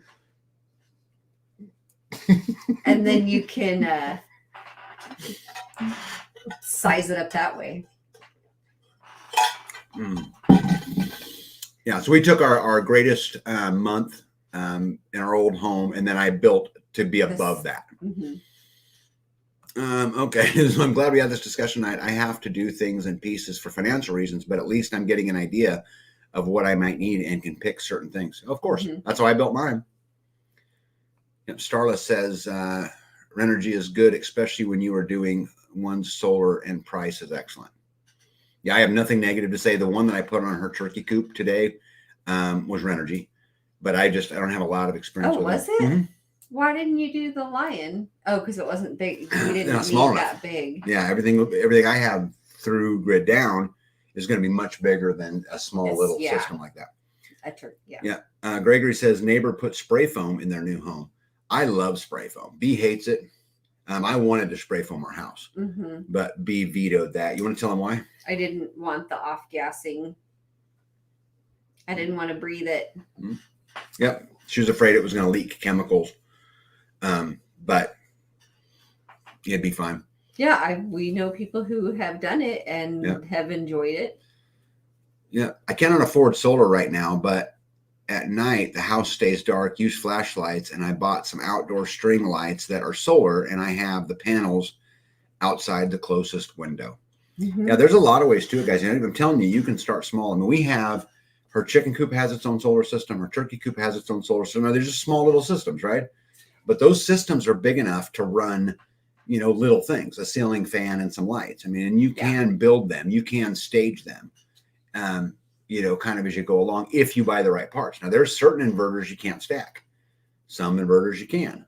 And so it just depends on the equipment that you're buying. Yeah. I use a flashlight a lot too. When at night in our old house, I would get up at night and turn on the light you walk to the hall, you turn on the light, you walk to the kitchen, you turn on the light, you walk down the other hall, you turn on the light, and you kind of make a path as you're turning on lights, and then coming back, you turn them off and head back the other way. But I have found it easier to grab my flash. If it's nighttime, I'm sleeping, I wake up, I grab my flashlight, I use the flashlight through the house, and I bring it back and put it right back on my nightstand. So I have gotten into the habit of using a flashlight through the house instead of turning on the lights throughout the house. And I think too that one of the neighbors had talked about when the lights are on in the house and people are outside and it's dark, they can see right in. And when you turn on the light and you're walking through the house, they could follow you through your house. Like, oh, they're in there, and then they went there, and then they went there by the lights that are turning on. And so I was like, oh my gosh, you're so right. And he was like, you know your house better than anybody. Why would you turn on the lights throughout the whole house? And so that had got me into the habit of, if I'm walking down the hall or if I'm in the kitchen or the living room and I'm like, what is that noise? I can turn the light off that's in my hand and I can look out the window and it's dark and I have an advantage over, Now, so you guys know, we live at the very back corner of our property, and the road is 1,600 feet away, which, by the way, is a locked gate. Yes. And she spends her time at night worried about who's looking in the window. I have had an issue in my past where somebody looked in my window and it scared the ever living. I was scared. And I will carry that with me my whole life. Half Bubble Off Plum says, I keep the AC at 84. Keeps the visitors down. Well, it's hot here. Well, you better be going. Yeah, Terminator says if I can do solar, anyone can. Guys, solar is not, it's not that hard. The bigger you get, the more complicated it is, but it's not that hard. I think we should use the main Zoom room so if someone came in late, they could read from the discussion. Yep, I'm fine with however. I like talking solar. I'm learning all the time. And guys, I'm going to tell you something. I'm a long ways from an expert. I live it though, right? I mean, I live it every single day. I'm amazed. You've done a great job. Yep. I love having electricity. Yeah. And did you know that you can, and it just comes for free. For free. For free. It costs nothing. Right. Right. It's free. Free. And you know where we store our energy? The sun. We store it in the sun. Badass. Woo! Just keeps coming every day. That's why I married her. You know, it's rocket science. Soon she'll be dissecting brains. Ooh.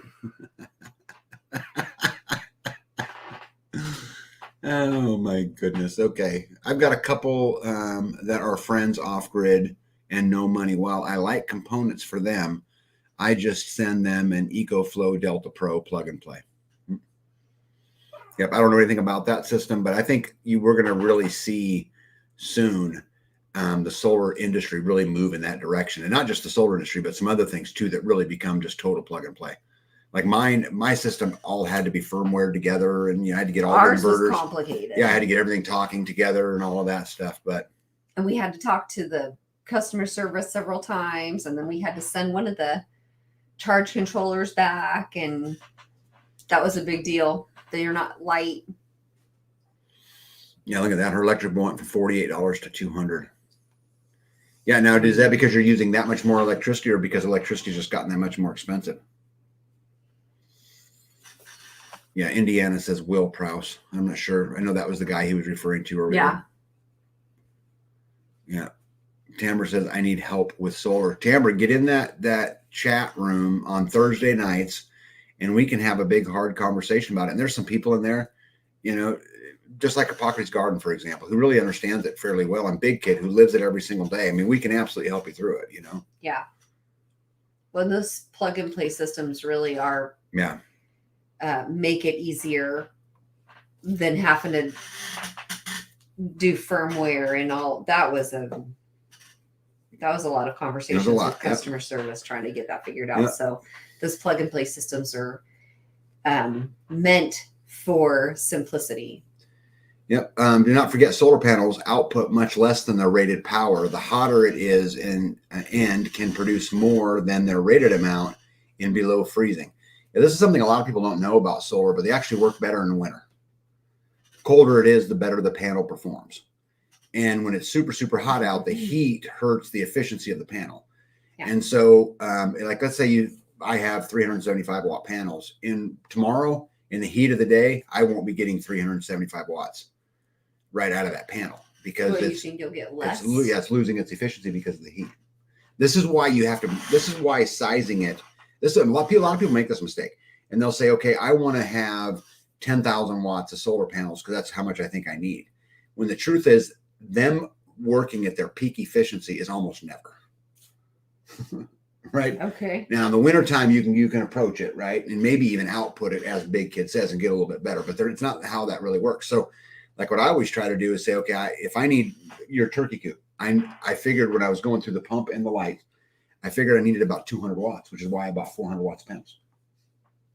So I need them to work at half of their rating. So, okay. They're smaller than the ones that are on the chicken coop. Mm-hmm. But there's more of them. There is more of them. Yeah. Aren't you impressed that I think about all those things? I don't know how you come up with half the stuff you do. Yeah, I don't either. Tambra, cover your windows with plastic inside and out. Silicone your windows. We actually have aluminum foil over the windows. Yeah, sheet insulation.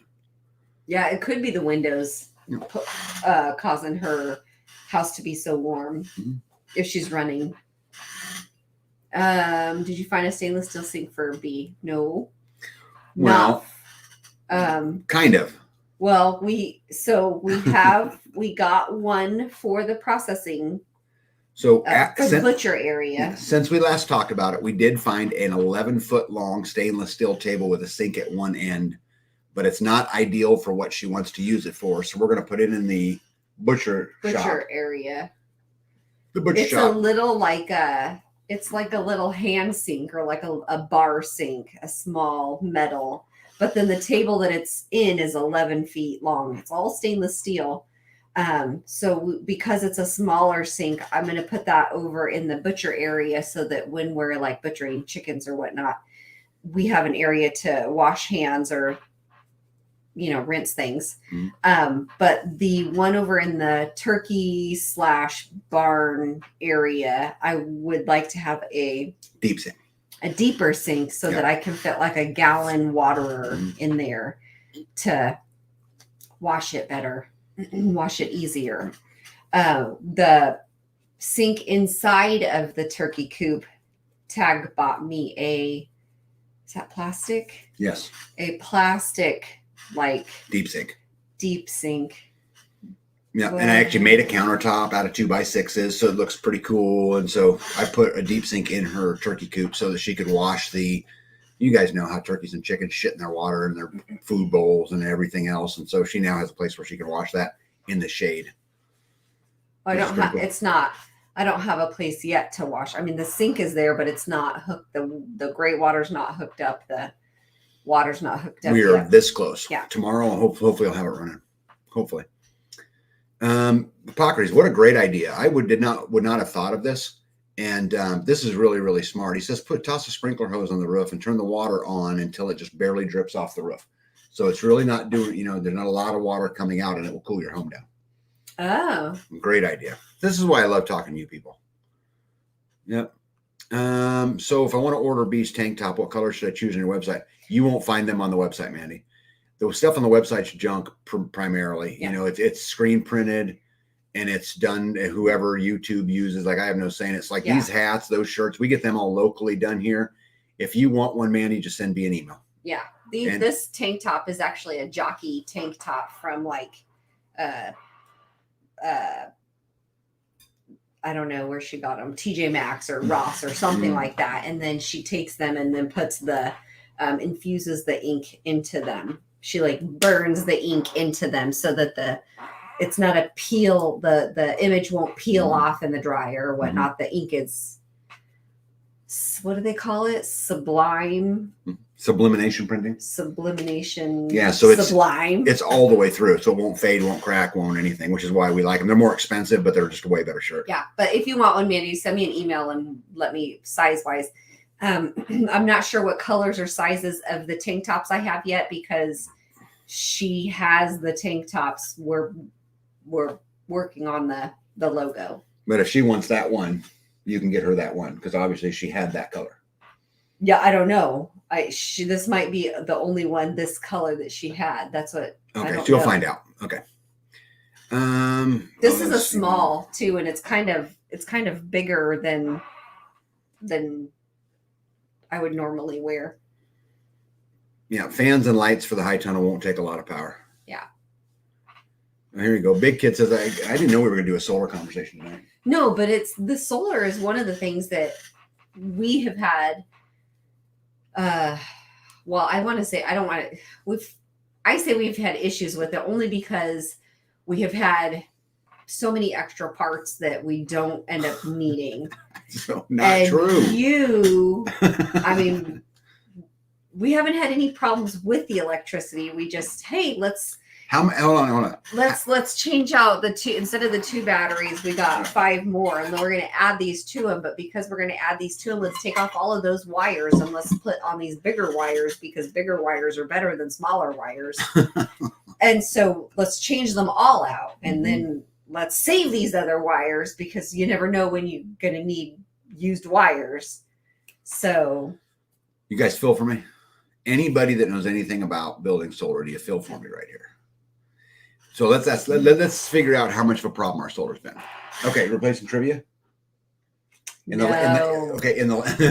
last 3 years, how many times has our community, so the city that we live in, the area that we live in, lost power? I have no idea. Guess. 3 times? 3 times? Okay. Maybe. How many times have we lost power? Not.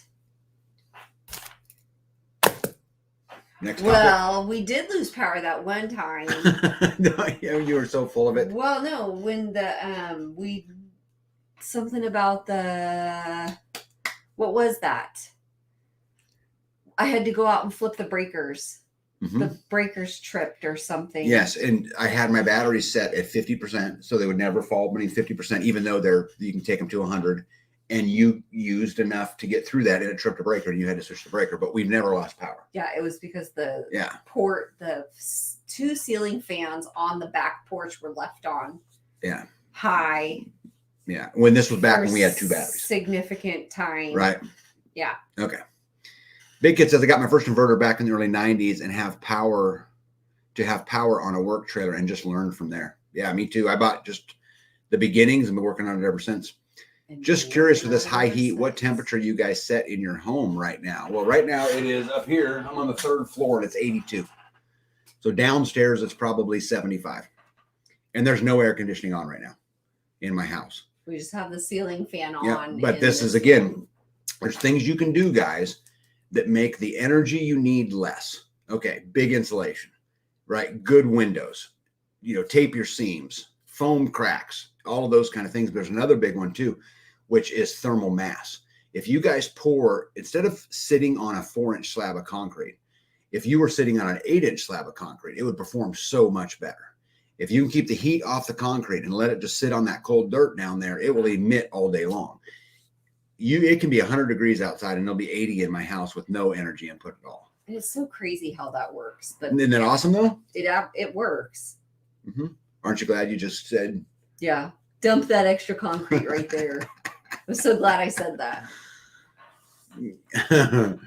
Yeah, I bought a solar exhaust fan for the high tunnel, but will only run during the day. Yeah, this is just a battery issue, right? If you want it to run it at night, you got to have enough battery power to run it. And that's just understanding what it needs and make sure you have enough batteries. Problem is that's where all the money is in the batteries.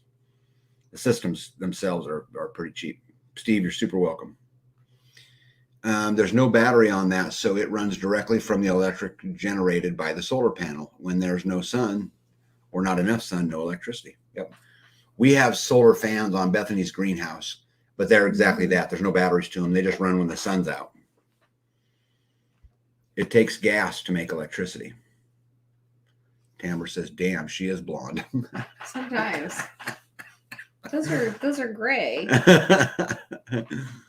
Yep. All the battery manufacturers are recommending to use 4 batteries parallel or series connected maximum. I thought I could add as many as I needed. I think you could add as many as you needed. But not all manufacturers say that. I mean, so, like I have the Simplify 3.8 kilowatt hour batteries, and I can just keep going for pretty much forever as long as I can afford to buy them, right? They're super expensive, but yeah, I just keep adding them to them. I don't see why 4 batteries is the most. Now, let's say, for example, you had a 24 volt system and you were using 6 volt batteries. So you would have to put those, 4 6-volt batteries together, right, in parallel before on each set. But you could continue to make those bigger batteries. I don't see why it would be a problem. But I mean, maybe Hippocrates can answer this better, or Big Kid, or one of those guys smarter than me. Tag, keep it up, and you'll be eating nothing but squash for the next month. Well, let me tell you something. One step closer. B did not plant squash this year. So guess what? I'm not going to be eating squash, and there's nothing that you or her can do about it. Do you know that? Do you know that moringa that's on the back deck? Uh-huh. Did you see what was growing out of there? No. Oh, that vine plant thing that the dogs were chewing on earlier? That's squash. Oh, no, but you planted a shit ton of zucchini this year, right? Yes, but so the butternut squash, I had some seeds, and apparently I'd thrown them in the house plant. They're growing. I took it to the back deck. It's growing on the back deck. Okay, so Skin Girl says mine is set on 7. Sorry, I need to keep mine is set on 72. Air is flying out all these cracks as fast as it's pumped in. Just finished up another window, caulked, retrimmed, caulked, and painted. Only 4 more and 1 sliding glass door to go.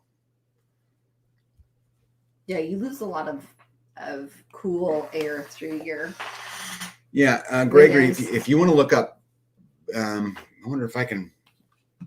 I'm going to put it in the comments here for you. I think that's spelled right. Yeah. 0.8.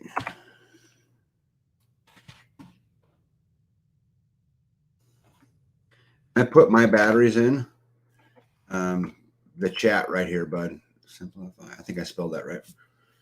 Down at the bottom. So if you want to look up my batteries, they're 3.8 kilowatt hour batteries, 48 volt. They're about the size of a microwave. They're a great battery. I've had no problems with them other than they are expensive. They are. Yeah. Where we at? You know, Miley, Miley, if I ever have a project in life that I need someone to manage, you're my person. I'm telling you, because you are very good at keep it truck. And you know what's crazy? I guess I've made it down 2 items. See here my list. You guys can see this. See my list. This is for my live. Oh, hold on. Let me back up. Where's the live start at? What was it? Okay. Here's my list. I got that page, and that page. And I've made it this far. I have 4 things on my list. Yeah. You have 4 things on your list. Oh my goodness. What do we got here? Sorry guys, I'm way behind. Oh. What?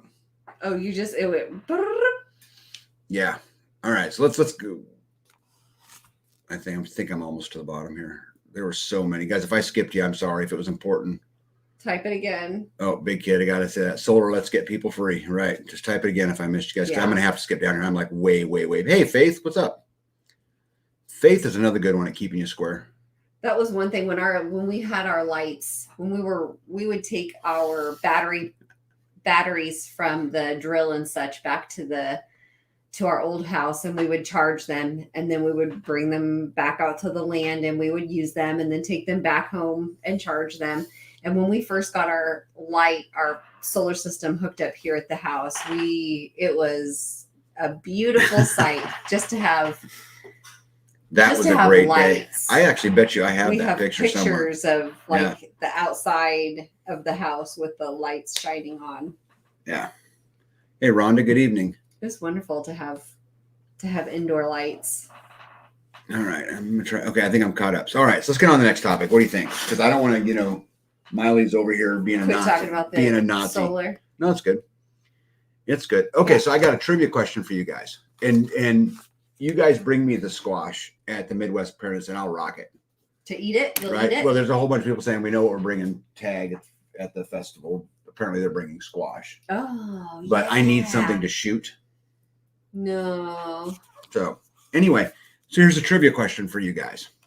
Miley, so I'm expecting your answer to come first. How many different people or professions can take your house from you? That's my trivia question. How many? Right. So I'll give you an example. The mortgage company. If you have a mortgage, the mortgage company can take your house, right? Because you didn't pay for it or whatever. That's one. But how many are there? Florida Mom Bear says 52. Yeah.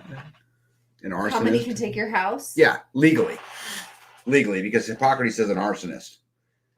So, all right. So Jesus says 2. Too many. Yep. Skanes Girl says 1. Yeah. I'm just gonna give it just a second, and then I'll give you guys my answer. Ask the question again.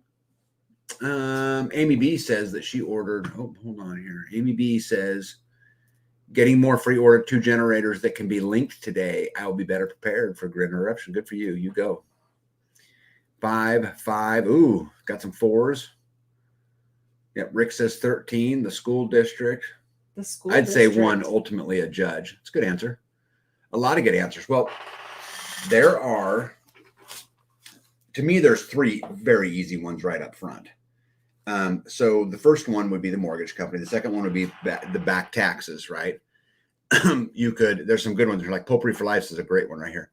It says healthcare facilities, right? Because if you have debt, those kind of things. But there's a big one that I want to talk about tonight because it is all over the news right now, which is insurance companies are beginning to cancel people's homeowners insurance who live in high risk places. So like, for example, in where the fires are coming out of Canada, right? So there's a lot of, again, these companies, because the insurance companies are losing their tail and they're actually kind of insolvent in a lot of ways. But for any of you guys who know how a mortgage works, if you have a mortgage, you have to carry insurance. So, or they'll force it upon you, they'll double it, whatever it is. But if you can't get insurance, that allows the mortgage company to foreclose on your home. Okay, so this is really, really important. So this is another one of those beasts, right? Something that can happen to you. You're paying all your bills, you're doing all the right thing, but because of the location, because of climate change, because of the fires, because of whatever, the insurance company says, hey, I don't want this risk anymore. Yeah. Right. All the insurance company has to do is say, I don't want the risk. And then you're going to have to go find it again. But a problem is we're living in a place where the insurance companies are getting their tails kicked. And because they're getting their tails kicked, they're going to be more and more likely to gauge their risk, better. And I'll give you some examples of why insurance companies are getting their ass kicked. And I'm going to use a life insurance real quick just as an example. So Gen Re, which is the largest or one of the largest reinsurance companies in the world today. And so a reinsurance company is basically a company that buys risk. So like me, I could own an insurance company and I write a homeowner's policy on you or a life insurance policy on you or whatever it is. And then I can take that policy to a reinsurer and they charge me a little bit of money, but then they eat up most of the risk. So if something happens, I may be on the hook. Let's say I had $1 million policy. I may be on the hook for $30,000 or $40,000, but they're on the hook for the rest of it. Okay, so that's how reinsurance works for any of you guys that don't know. But Gen Re, and I was using those as an example, came out and, death claims were up 30% over the last couple of years over the previous years. And what's interesting about it is it's a lot more younger people. It's a lot more, and they're not really sure what to tie those things to. But just like in the property and casualty business, which is your house, right? You've got all these fires, particularly, which is why this is coming out, that's causing this. So you could be in a position to where you could not keep insurance. And because of that, your mortgage company could foreclose on you. And if you're curious about this, this is all over the news right now. So, Hippocrates says, I'm sorry, if you took out a mortgage on a house in an area that had repeated fires, floods, hurricanes, I have little sympathy. One can't expect insurance to cover forever at a loss. Yeah, well, there, like I said, could you tie it to COVID? Well, that's exactly where I would tie it, Eagle Lover, but they certainly don't. Yeah. Yep, disasters are creating problems. Yep. Yeah, I think Mary Michelle, I think that's right. I think there's 3 initial, but I think there's a whole bunch surrounding them that could do it too. Let me see here. So no mortgage would negate many problems. Well, it would negate some of them.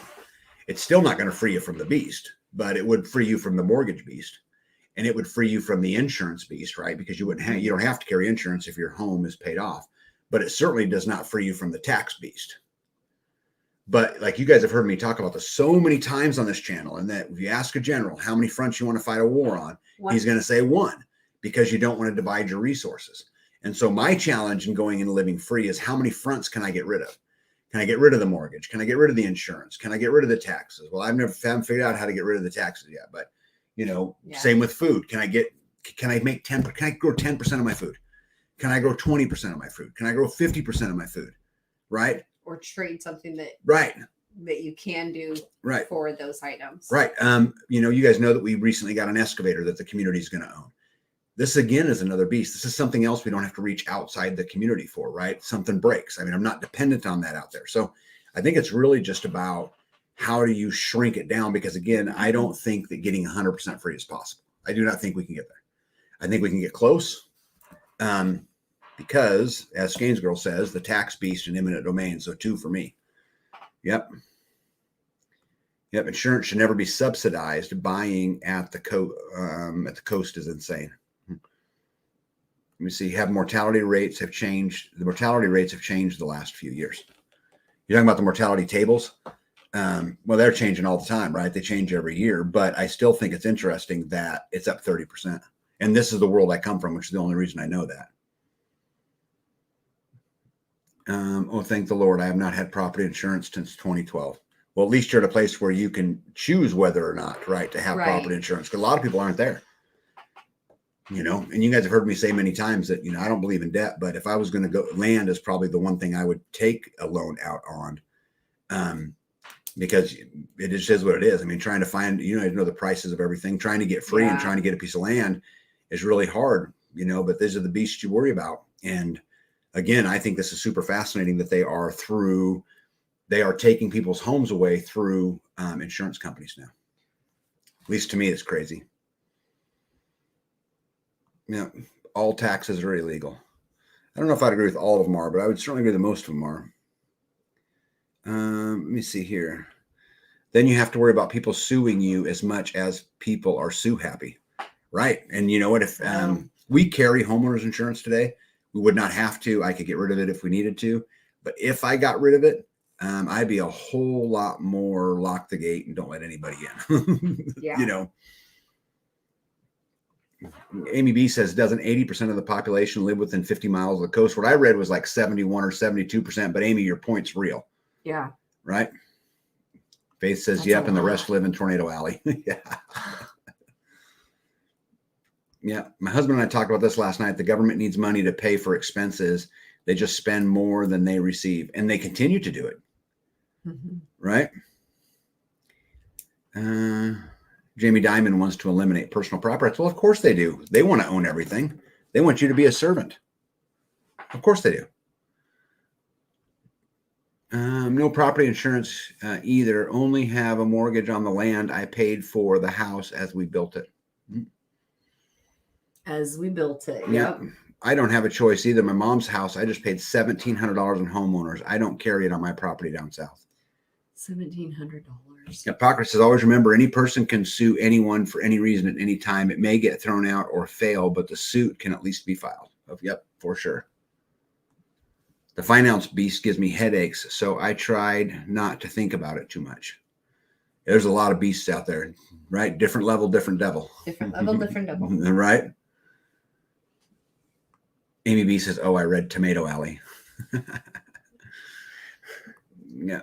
If I miss somebody, guys, I'm sorry, but they just flow by, you know. My experience as an Allstate agent for years, you might qualify for a mortgage, but not insurance. Yeah. Mm-hmm.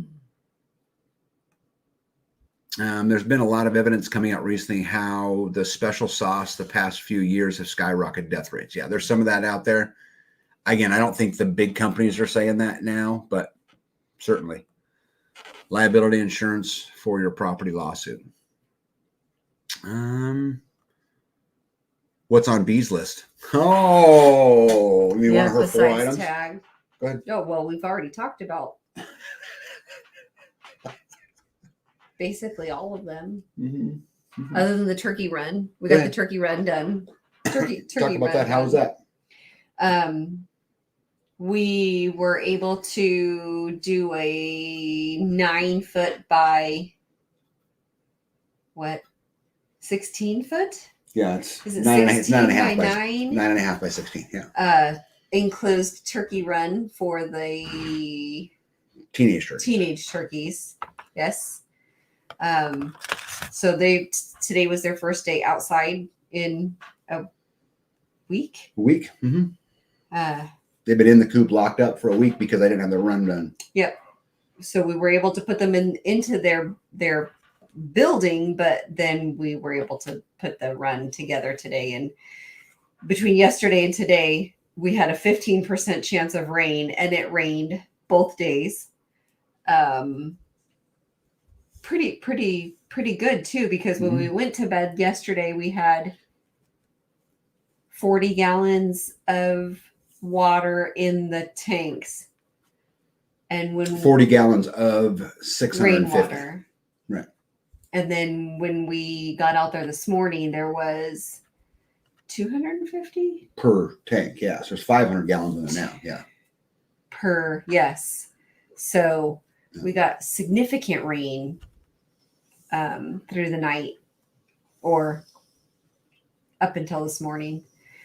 And And today I was able to rinse out and fill up the waterers with the new rainwater system. So we're trying to put those in place, making the solar panels work, making the pump work with the solar panels, making the outside faucet apparently is a frost-free faucet, but it will not work with gravity-fed water. Right? Well, so we no, have that's not 100% right, but go ahead.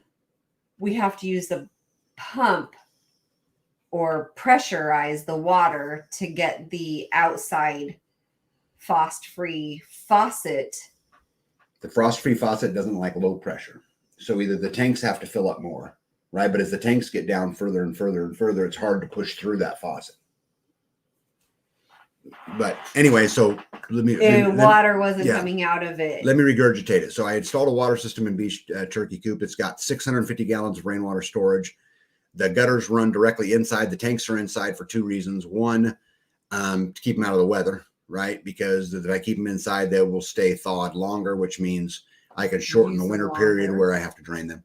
The other thing, by being inside, I'm cutting down on the algae and the growth because they're indoors and they're not getting a lot of light. And so anyway, they run inside. From there, I run to a gravity system that just has a spout that she can fill water with if she wants. But I'm also running it now to a pump, to a 400-watt solar system. And then that pump will run her sink, her sprayer to wash everything, all of the lights, and those kind of things, which I don't have that system totally finished yet, but I'm very, very close. So that's what she was talking about. Yep, that's so. So I got a trivia question for you guys. So I've got two 300 plus gallon, 325 gallon tanks. And then up high in the rafters, I put a 35 gallon tank. So if I've got if I have 650 gallons of rainwater storage in there, why would I need a 30 gallon tank up high? That's your trivia. And then I'll answer some questions. See here. I probably missed a ton. Because another 35 gallons won't hurt. Well, that would be a good answer. And I would agree that 35 gallons won't hurt. But that's not why I did. Yeah. Head pressure. That's good. And that would actually be something that would help with your head pressure. But there's some other reasons why I did it that to me are more important. Backup for your backup? A backup from your backup. A prime. Oh, Miley, that's actually a really good guess, a prime, but it's well after the pump. One step closer says off power gravity flow. That is one of the big reasons. Yep. Sounds like a hot water tank. Nope. Prevent vacuum lock? Nope. Okay, so here's the thing. So because I'm running a pressure pump, what that means is that when B walks up to her sink, for example, and she pulls the handle, it's just going to spray. The pump's going to kick on. Everything's going to do what it's supposed to do. It's a pressure. It's got a pressure switch in it. So if I run that pressure switch to a lines down into the coops where the turkeys will drink and all of these kind of things, if they break one, then what's going to happen, right, is the pump's just going to run forever until it drains 650 gallons if I'm not out there. Right? There's another reason there too, is that by running it to a 35 gallon tank up high, what I'm also doing is saving the life of the pump. Because if you can, those little cup waterers, if every time one of them got low, my pump kicked on, and let's say you have 30 of them inside, that thing's going to be running constantly. Yeah. And so what I'm going to do is I'm going to duct everything to that 35 gallon tank, and it's going to have to run out of 35 gallons before the pump kicks on to fill the system back up. So two reasons. One, I don't want it to break apart inside one of those coops and drain all of the water that I have. But the other main reason was also I want to save the life of my pump. So those are my main reasons. Who did we get here? One day at a time, Farmstead. Hello to you.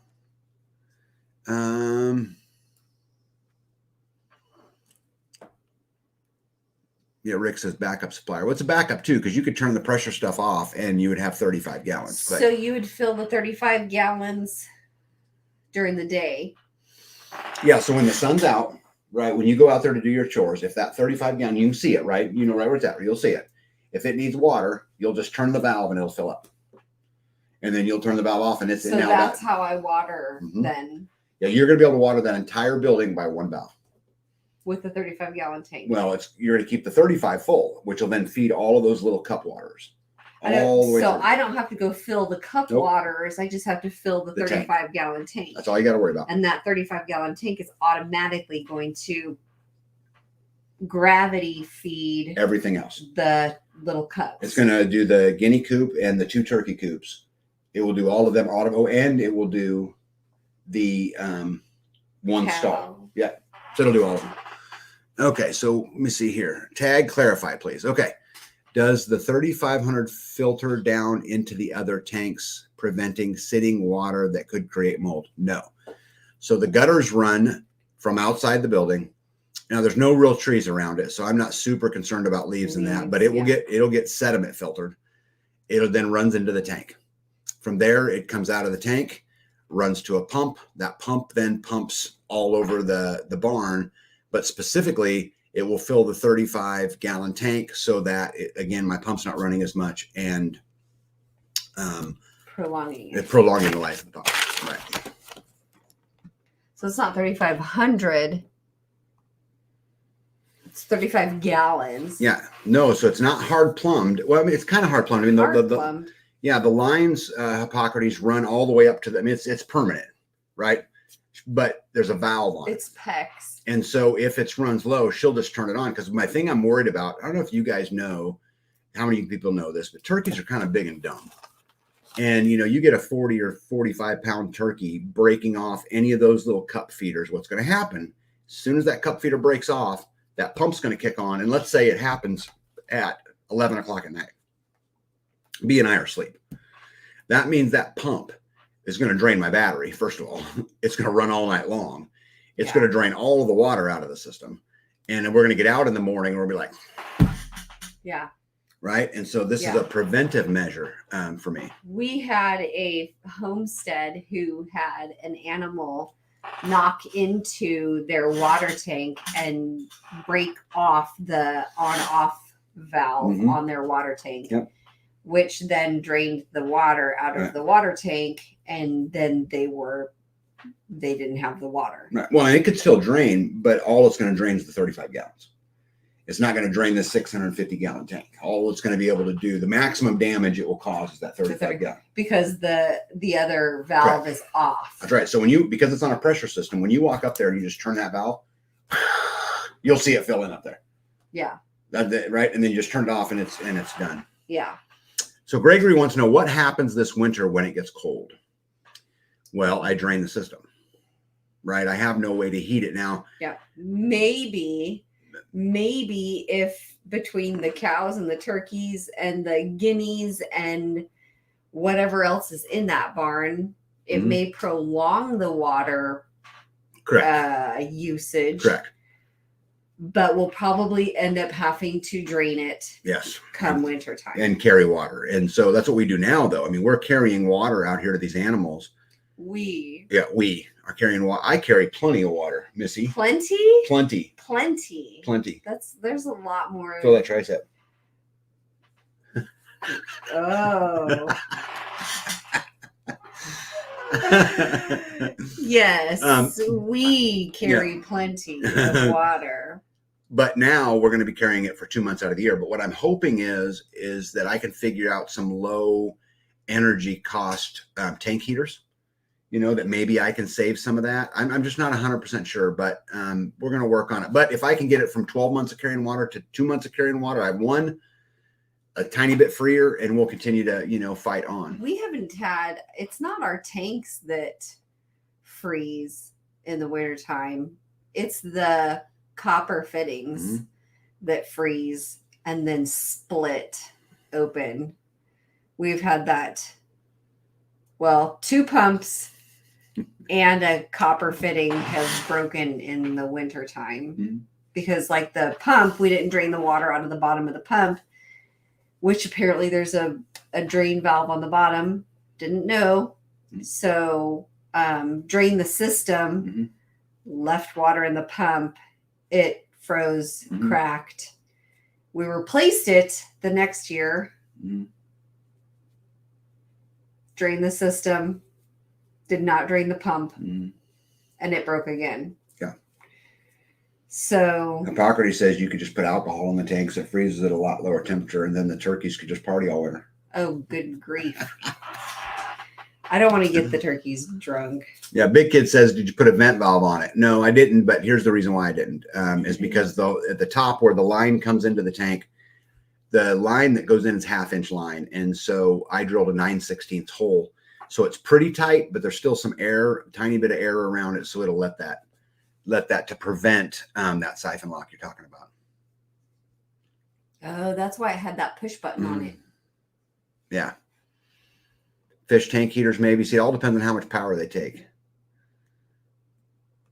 Oh, yeah. Put a bunch of incandescent light bulbs in there. Yep. Sounds like you need some incandescent light bulbs. Oh, can't. Oh, yeah. Too bad they're outlawed. Yeah, so heat tape is an interesting thing because if I remember right, it uses 4 watts per foot.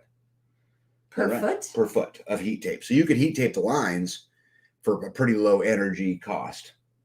But as far as heating the tank, I don't think it would heat enough to. Let me see here. Missouri Solar sells all kinds of DC water heater elements. Cool. I'll have to check that out. Here you go. K-Bonk. Excessive solar thermal dump water is great for that. Yes. Yep, absolutely is. And I would absolutely be dumping power in the winter. So, but the problem's going to come, not that. Well, I wonder if you get stored how long, if you could heat that water up all during the day, how long would it take if I insulated it, right? If you completely covered it in insulation, how long could it maintain its temperature above freezing through the night? That would be so much fun. Well, and if it's in a building, so much fun. All these with animals. Yeah. Wonder if a water hose heater wire like a camper would work, at least in normal cold weather. Our hose still froze when it got below freezing for 3 days. Well, I've got more problems than just below freezing, Jesus. We had a day last year with a wind chill of -41. I mean, I've got to be able to get, -20 degree weather for 10 straight days. I got to be able to stop that. Right. Right. Which is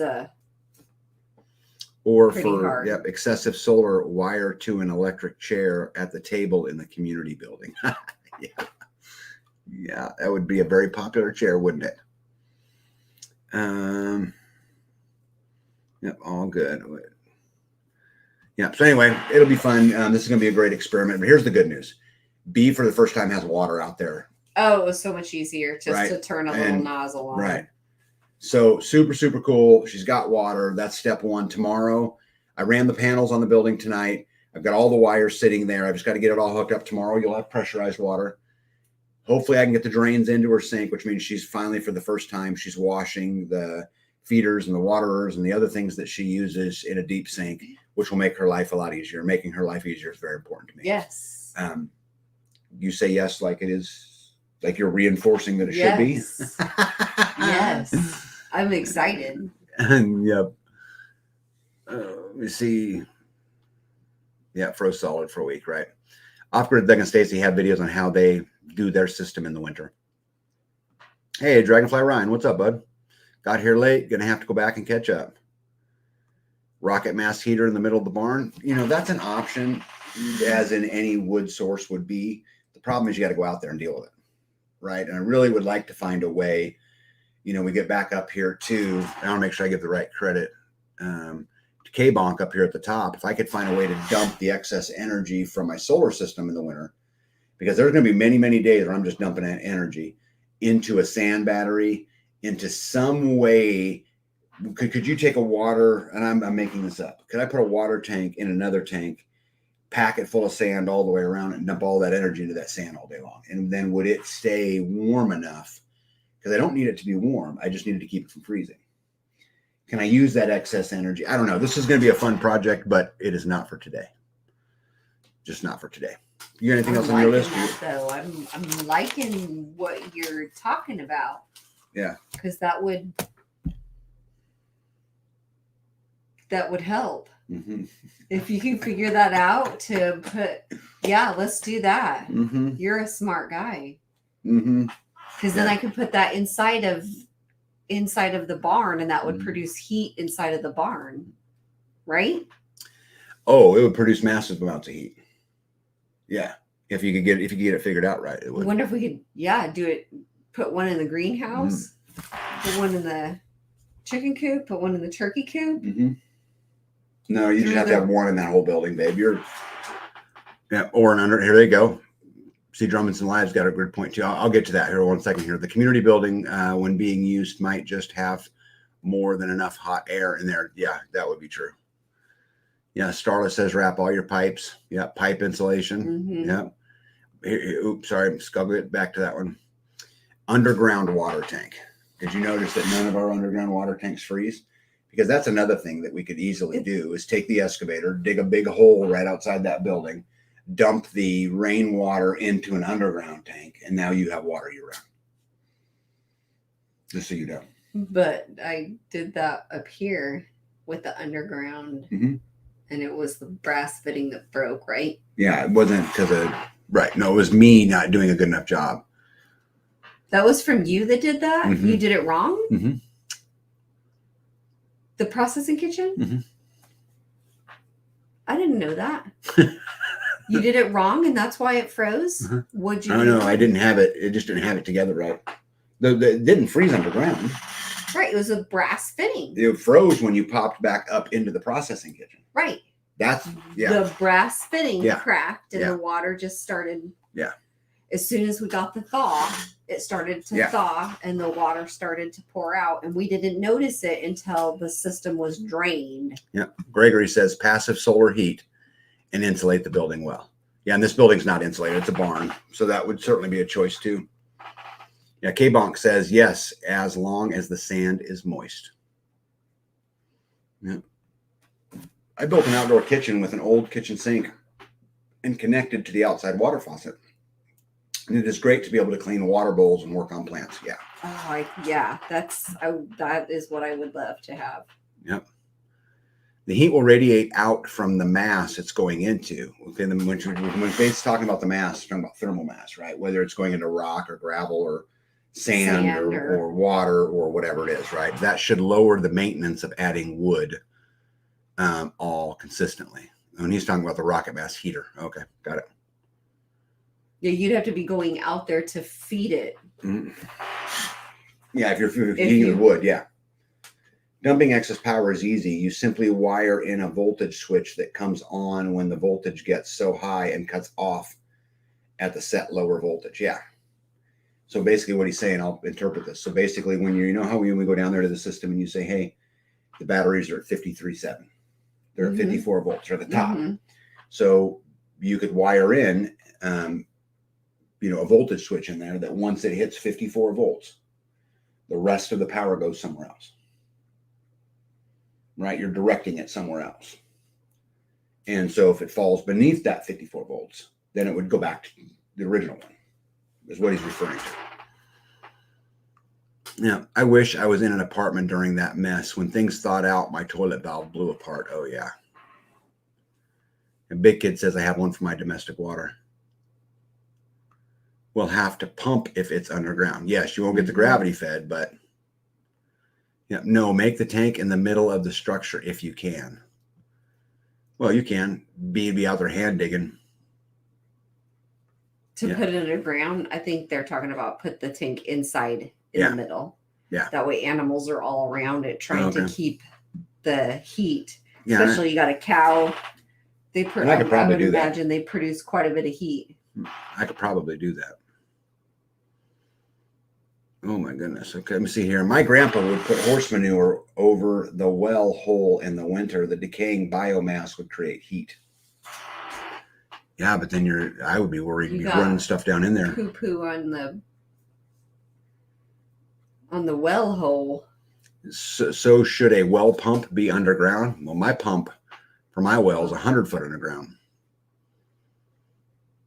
Some people have houses over their wells, like a well house, right? And their pumps are not. Some people have a well house over their well, and then they don't have. But usually the pump's still way down in the well. Now, if you have a hand pump well, like at the top, or there's pumps that are top shallow well pumps, stuff like that would be closer to the surface. But I mean, if it freezes, it's going to break. Yeah. Right? I mean, that's just what that is.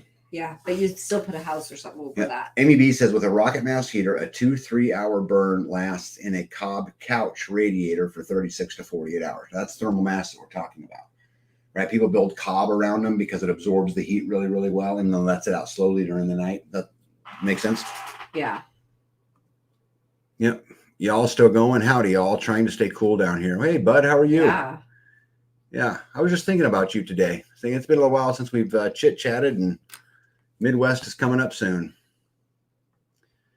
Risk management says Simply Safe has a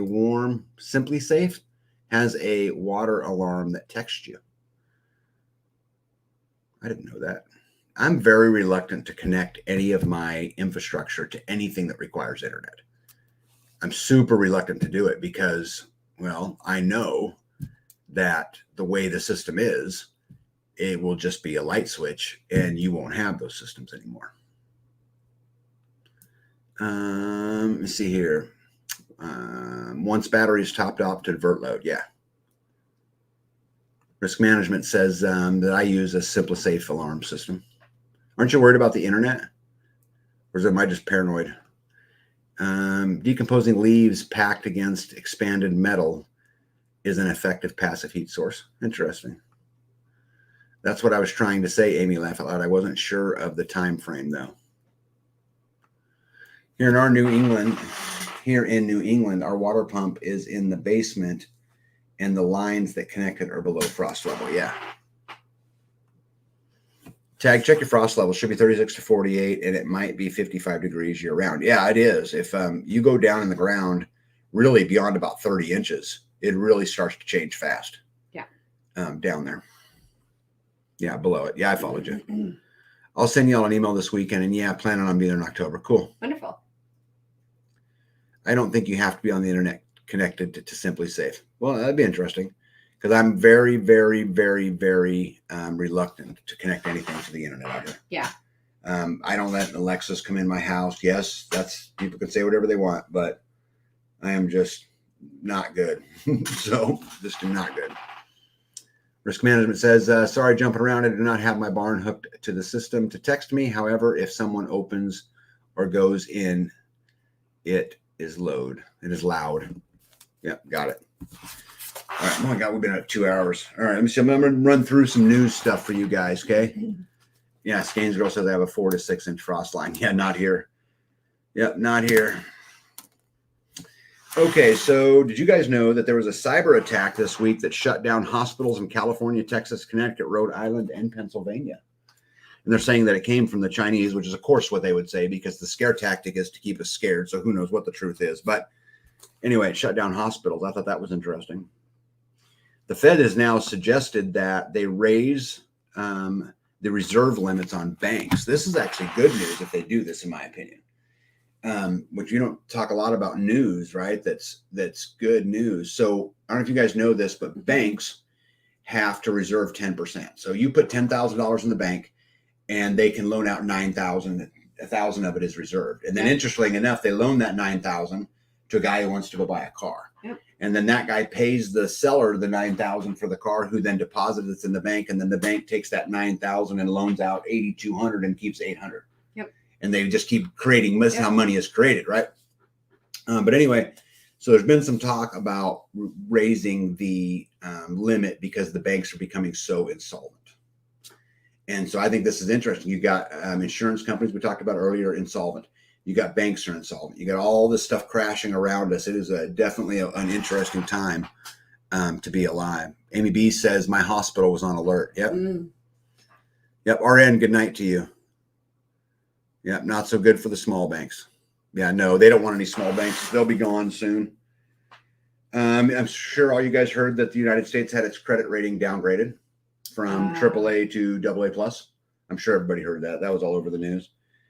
Here's a very interesting one for all of you Florida people out there. And I know you guys love living in Florida, but did you guys know that the CDC, so the Centers for Disease Control, warn of a potential leprosy outbreak specifically in Central Florida? You haven't heard of that in a long time, huh? Yikes. Which I found interesting that over the last 2 years, there's been 159 cases of leprosy in the United States of America. and 86% of those have been in Florida. Oh my gosh. Yep, and that every year there's about 200,000 reported cases of leprosy. I didn't think leprosy was around that much. Yeah. Yeah, it's funny. Hippocrates says the only blizzard we have is at Dairy Queen. I found that interesting. Did you guys see the the chaos going on in New York? This was funny. Well, maybe not funny. Sorry. So some company decides to do a PlayStation giveaway. Okay. For a PlayStation. 1,000 kids show up in downtown New York. Okay. And next thing you know, there's rioting and cops are getting hurt. Rioting? Oh yeah, 1,000 of them. It was all over the news today. And that was interesting. Raising reserves could probably a way to get more people on Fed now. They need to sell the beast. Mm. Yeah, they do need to sell it. I am not. I am not. That's why they're raising a reserve. I don't know. I mean, you would hope it'd be to protect the consumer, but they don't care about the. Yeah, Florida Mama Bear says only 159 cases of leprosy in years. Yeah, the last 2 years is what I read. But it was the reason why I wrote this one down, Florida Mama Bear, isn't because it's a big number, because it's certainly not. And the CDC warning about an outbreak doesn't scare me, because these are the same people that said I had to wear 2 masks and stay 6 feet away, and that my, the pets weren't safe, and family gatherings weren't safe, and my groceries weren't safe and packages weren't safe. So I don't buy into that. But what I think is interesting is I did not know that leprosy was still a thing in the United States, that there were even cases that went on. So I thought that was pretty interesting. Let me see here. Yeah, Trump in Iowa said, "What in the hell is a blizzard?" Yeah. Oh, don't forget about fungal meningitis in Texas. Oh. Watch those areas. The reports are of leprosy and malaria to where they are spraying pesticides. Oh, good call. Oh. Good call. If you were Putin, who would you call to discuss peace talks? Is there an adult he could talk to? I'd call Trump. I would, because he's still got some swing. Calling, Joe ain't gonna help. It ain't help nothing. I mean, yeah. Yeah, just absolutely insane. Okay, anyway, so there are riots in New York. What else do we got here? I wrote down I'm not using electricity. I'm only using batteries, because that shit was funny. Oh, so I was in a conversation today with Ghetto, just over text messaging. And we were talking about WorldCoin. I don't know how many of you guys are familiar with that. But apparently there's some places in Africa that were trying to adopt it, and they were giving away $49 for people to sign up for WorldCoin. WorldCoin. And WorldCoin, but one of the keys to WorldCoin, and I actually brought it up here so I could actually read it to you guys, because I thought this was pretty.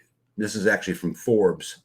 As far as the website I've not goes. heard of WorldCoin. Yep. After 3 years in development, the digital ID platform WorldCoin officially launched on Monday, co-founded by OpenAI CEO Sam Altman. WorldCoin aims to provide its users with verified digital identity plus a cryptocurrency token, helpfully named WorldCoin. According to WorldCoin, advances in artificial intelligence have made it increasingly difficult to tell whether online activity, written text, digital artwork, or really anything else exists on the internet came from real humans or AI. The company proposes to help resolve this confusion by deploying a sort of digital passport based on what it calls proof of personhood. Personhood. Yep. The goal is simple: a global financial identity network based on the proof of personhood, Altman wrote on Twitter. This feels especially important in the AI area. I'm hopeful WorldCoin can contribute to conversations about how we share access, benefits, and governance of future AI systems. WorldCoin's platform verifies the user's identity by scanning their iris. Oh, to find out if it's a person. Uh-huh. Yeah. Wow. Yeah. Yeah, Kelly, when you said, oh my God, I didn't hear about the leprosy in Florida, I didn't either. When I read it, I was kind of shocked by it, actually. There was a home for people with leprosy in Louisiana up until the 90s. Oh, I didn't know that. Yeah, or the fruit flies in California. Yeah, Jules got it. Eyeball scans. Let me see. Gypsy's checking in from Buc-ee's. What's Buc-ee's? Must be a place to eat. Save you almost there, bud? Hang in there. But if a company is a person, right? How do you identify if it's a company? That'd be interesting, right?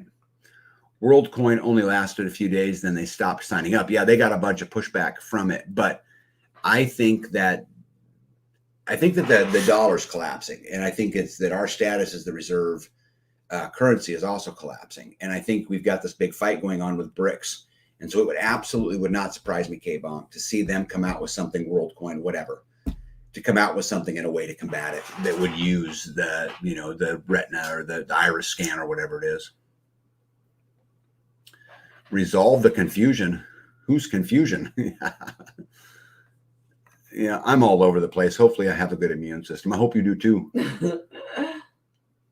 Oh yeah, Gypsy's on the road again. Amy B says next will be a 23andMe altcoin. Yeah, truck stop. Why don't we all just use seashells? I like seashells. What's Buc-ee's? Laugh out loud. Come to Texas, Taggy. I've never even heard of a Buc-ee's. I need to come to Texas. Cinnamon roll as big as your head. Oh, there we go. Buc-ee's has a cinnamon roll as big as your head. They're like breakfast food? Yeah. Leprosy Colony in Louisiana was in Carville, Louisiana. Yep, crazy. Well, thank you. Hey, WorldCoin, scan this. Yeah, Sam Bankman fried fresh from having his charges dropped in a big investor in WorldCoin. Oh, yeah, it's such a scam. I don't want other country coins that don't want my dollar. I don't want the dollar. I don't want the coins. I don't want the dollar. I want to come up with some other way that I'm not tied to someone else's approval. You know, Gypsy says 3 more hours. Eesh. Let me see here. That'll be midnight. Yeah. Bright Dragonflies. I could not agree more. Yeah, we liked Buc-ee's until we found out they don't like truck drivers. Why don't they like truck drivers? All right, what else we got here? Israel, Europe, and the United States are discussing dissension by its own people. And China and Russia, I promise you, will do their best to help this along. So basically, Israel, Europe, and the USA are having internal discussions about what happens if the people stand up and fight back or whatever it is. They're trying to figure out a plan of what they're going to do. Yeah, they are trying to. CanSquatch said a freesteading coin. Yeah, I would love to find a way where nobody controlled any of it. I'm like a free guy, so. Isn't there somebody here in the United States that's using some kind of universal money? Well, there's all kinds of coins out there, babe. There's all kinds of that kind of stuff, but somebody somewhere controls it, right? I don't want to be in charge of it, just like I don't want anybody in charge of mine. How many chickens does it take to buy a turkey? Right, chicken math, chicken money. Yeah. Rooster money. Oh, Packrat says Buc-ee's has moved to Tennessee to 100 gas pumps, fresh beef brisket, a destination unto itself. Oh, so it's a big gas station. Yeah, send me a picture, bud. Like a Love's gas station. Yeah. What else we got down here? I wanted to mention the Zoom, but we already did that. It looks like I'm going to be flying out to Lemon Acres, which is a big YouTube channel. We're putting in a grid down system out there for them. And so that ought to be fun. Yep. Yeah. Again, I'm Self-Reliance Festival in October. I'll be there talking about community. Then the Kentucky Sustainable Living Conference in Bowling Green, Kentucky. I'll be there. And I think I'm talking about off-grid there. Oh, here's another interesting one. Did you know the Walton family this year has sold just north of $5 billion of Walmart shares? They always say that follow the money. So why would the owners of Walmart Are they dumping? sell $5 billion? No, they own a lot more than that. But this is a big jump. I think it's interesting. And I think what it says is the Waltons believe that we're headed into a recession, or we're headed into, some type of economics. People aren't going to have the disposable money that they once did, stuff like that. Let me see here. Bitcoin is as decentralized as it gets. If the authorities want it, they need to torture you for the seed phrase. Yeah, part of me, Amy, thinks that Bitcoin was created to get us used to digital currency. I don't know. Maybe I'm just, I don't know. Jesus says Love is about 1/5 of the size of Buc-ee's. Oh, okay. Loves. So Loves. I've been to many Loves. Wow. I worded that wrong. Laugh out loud. Not a problem with truckers, but a truck stop is just that. They are a different animal. I know there are a lot of truck stop I'm very uncomfortable at. Okay. Yeah, Buc-ee's is like a Walmart, but with tons of gas pumps. Did the Walton sell to China? I don't know who they sold to. I just was reading the financial stuff, and they was talking about how they sold just north of $5 billion. I think that's interesting. China has to sell to the U.S. Russia has all the energy the European Union needs. BRICS could be a huge failed head fake. EU is doing so well.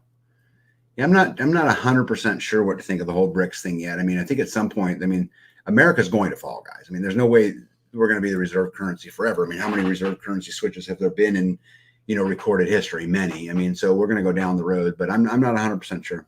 I just heard one of a guy was sitting there talking about, just overheard a conversation. Well, America's been, I forgot the words he used, but has been on the top for so long. It's about time we fail and let somebody else be the head for a while. And I'm just like, wow.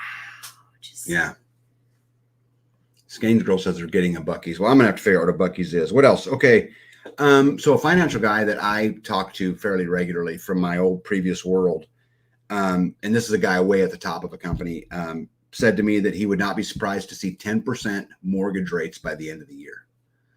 This is big, right? I mean, I know people who are buying, today's in the 7s and 8s, and but to get to 10, man, that would be a lot. Kelly says, I don't know why they don't like truckers, but they all have signs saying no trucks. Oh, couple bobtailed to one and was going to the cashier and was told they didn't serve truck drivers. Thank you, Amy B. You rock. You always have, Walmart now only owns 50% of Walmart. Yeah, right. I don't see how BRICS could actually be a thing when they are working so hard on one world currency.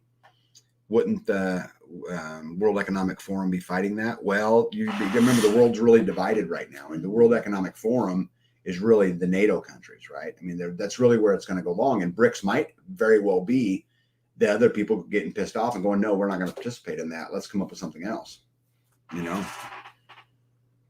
Thanks, Gypsy. Back to the 80s rates. Yes, it is. Yep. When I bought a house in the early 80s, the interest rate was 14%. Whew. How the heck do you get their stock?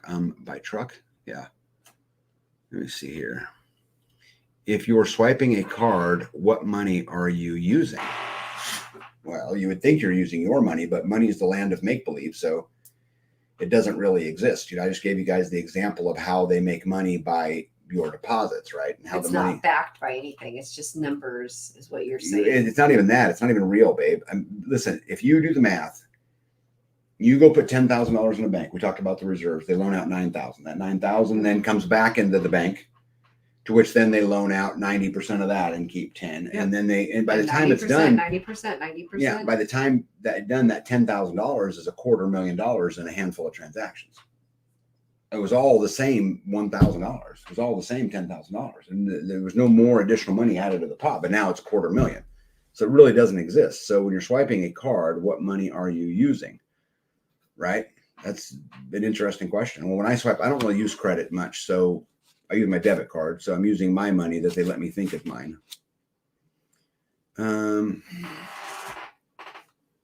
Yep, no respect. Well, I tell you, they have no respect for the truck drivers today, Kelly. But let me tell you something. Let those trucks stop moving. Yeah. People don't understand that, though. Oh, yeah, you're right. Florida Mom Bear's right. They changed the reserve to 0 in 2020. That's right. So now they can give all 10,000 out. Florida Mama Bear's right. Consider what if the British Mafia wanted all of its colonies back, then some of this makes sense. Yeah, you think they'd be big enough to do any of that, though? I don't know. I think I'm getting about to the end. Yeah. Look at how many Walmarts have been closed in the last year. Yeah, and I think we're definitely headed for a downturn. Starla says, got to go, but nice. Yep. See you, Starla. Hang in there.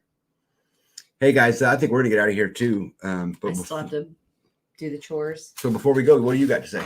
We've been at it 2.5 hours. You got anything to say besides hold the line on a beautiful blue shirt? Hold the line.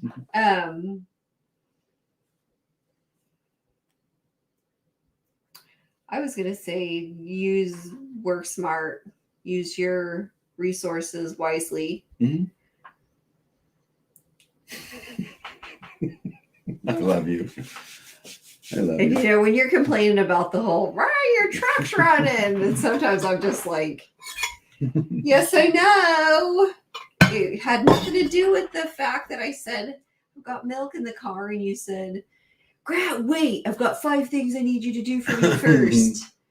And those 5 things were like, here, let me get this thing, this thing, this thing, this thing, this thing. And then wait, let me grab something else in the meantime. So hold on. Yes. Stop right there. Stop. You're so full of shit. Stop right there. That's not what happened. I asked you to get 5 things for me. You went and got me those 5 things. I finished mounting. I finished mounting all of the solar panels on the roof, came down off the ladder, walked around, and you were lollygagging. With the truck still running. I said, and then I did something else. Right. So Right. Use your resources wisely. Don't do as my mom used to say, don't do as I do. Or do as I say, don't do as I do. Yeah, I think for me, guys, I just tell you, don't forget there's a lot of beasts out there. And, the more of them that we can conquer, the easier it is to live free. And so get out there, and whether that means, go get the ungovernable score off our website and go through it and fight the smallest one, fight the one that you can reach, create your own, but find a way to eliminate as many pieces of those stroke as you can, because at the end of the day, every one of those pieces of stroke is an avenue into your life. It's an avenue to take things from you. It's an avenue to hold things over your head. It's an avenue to use stroke. It's an avenue for them to make you get on your knees and beg for their mercy. I mean it. Yeah. Eliminate as many of them as you can. Get yourself in a position to fight. Until then, hold the line. Don't give an inch. Be out. Tag out. See you guys.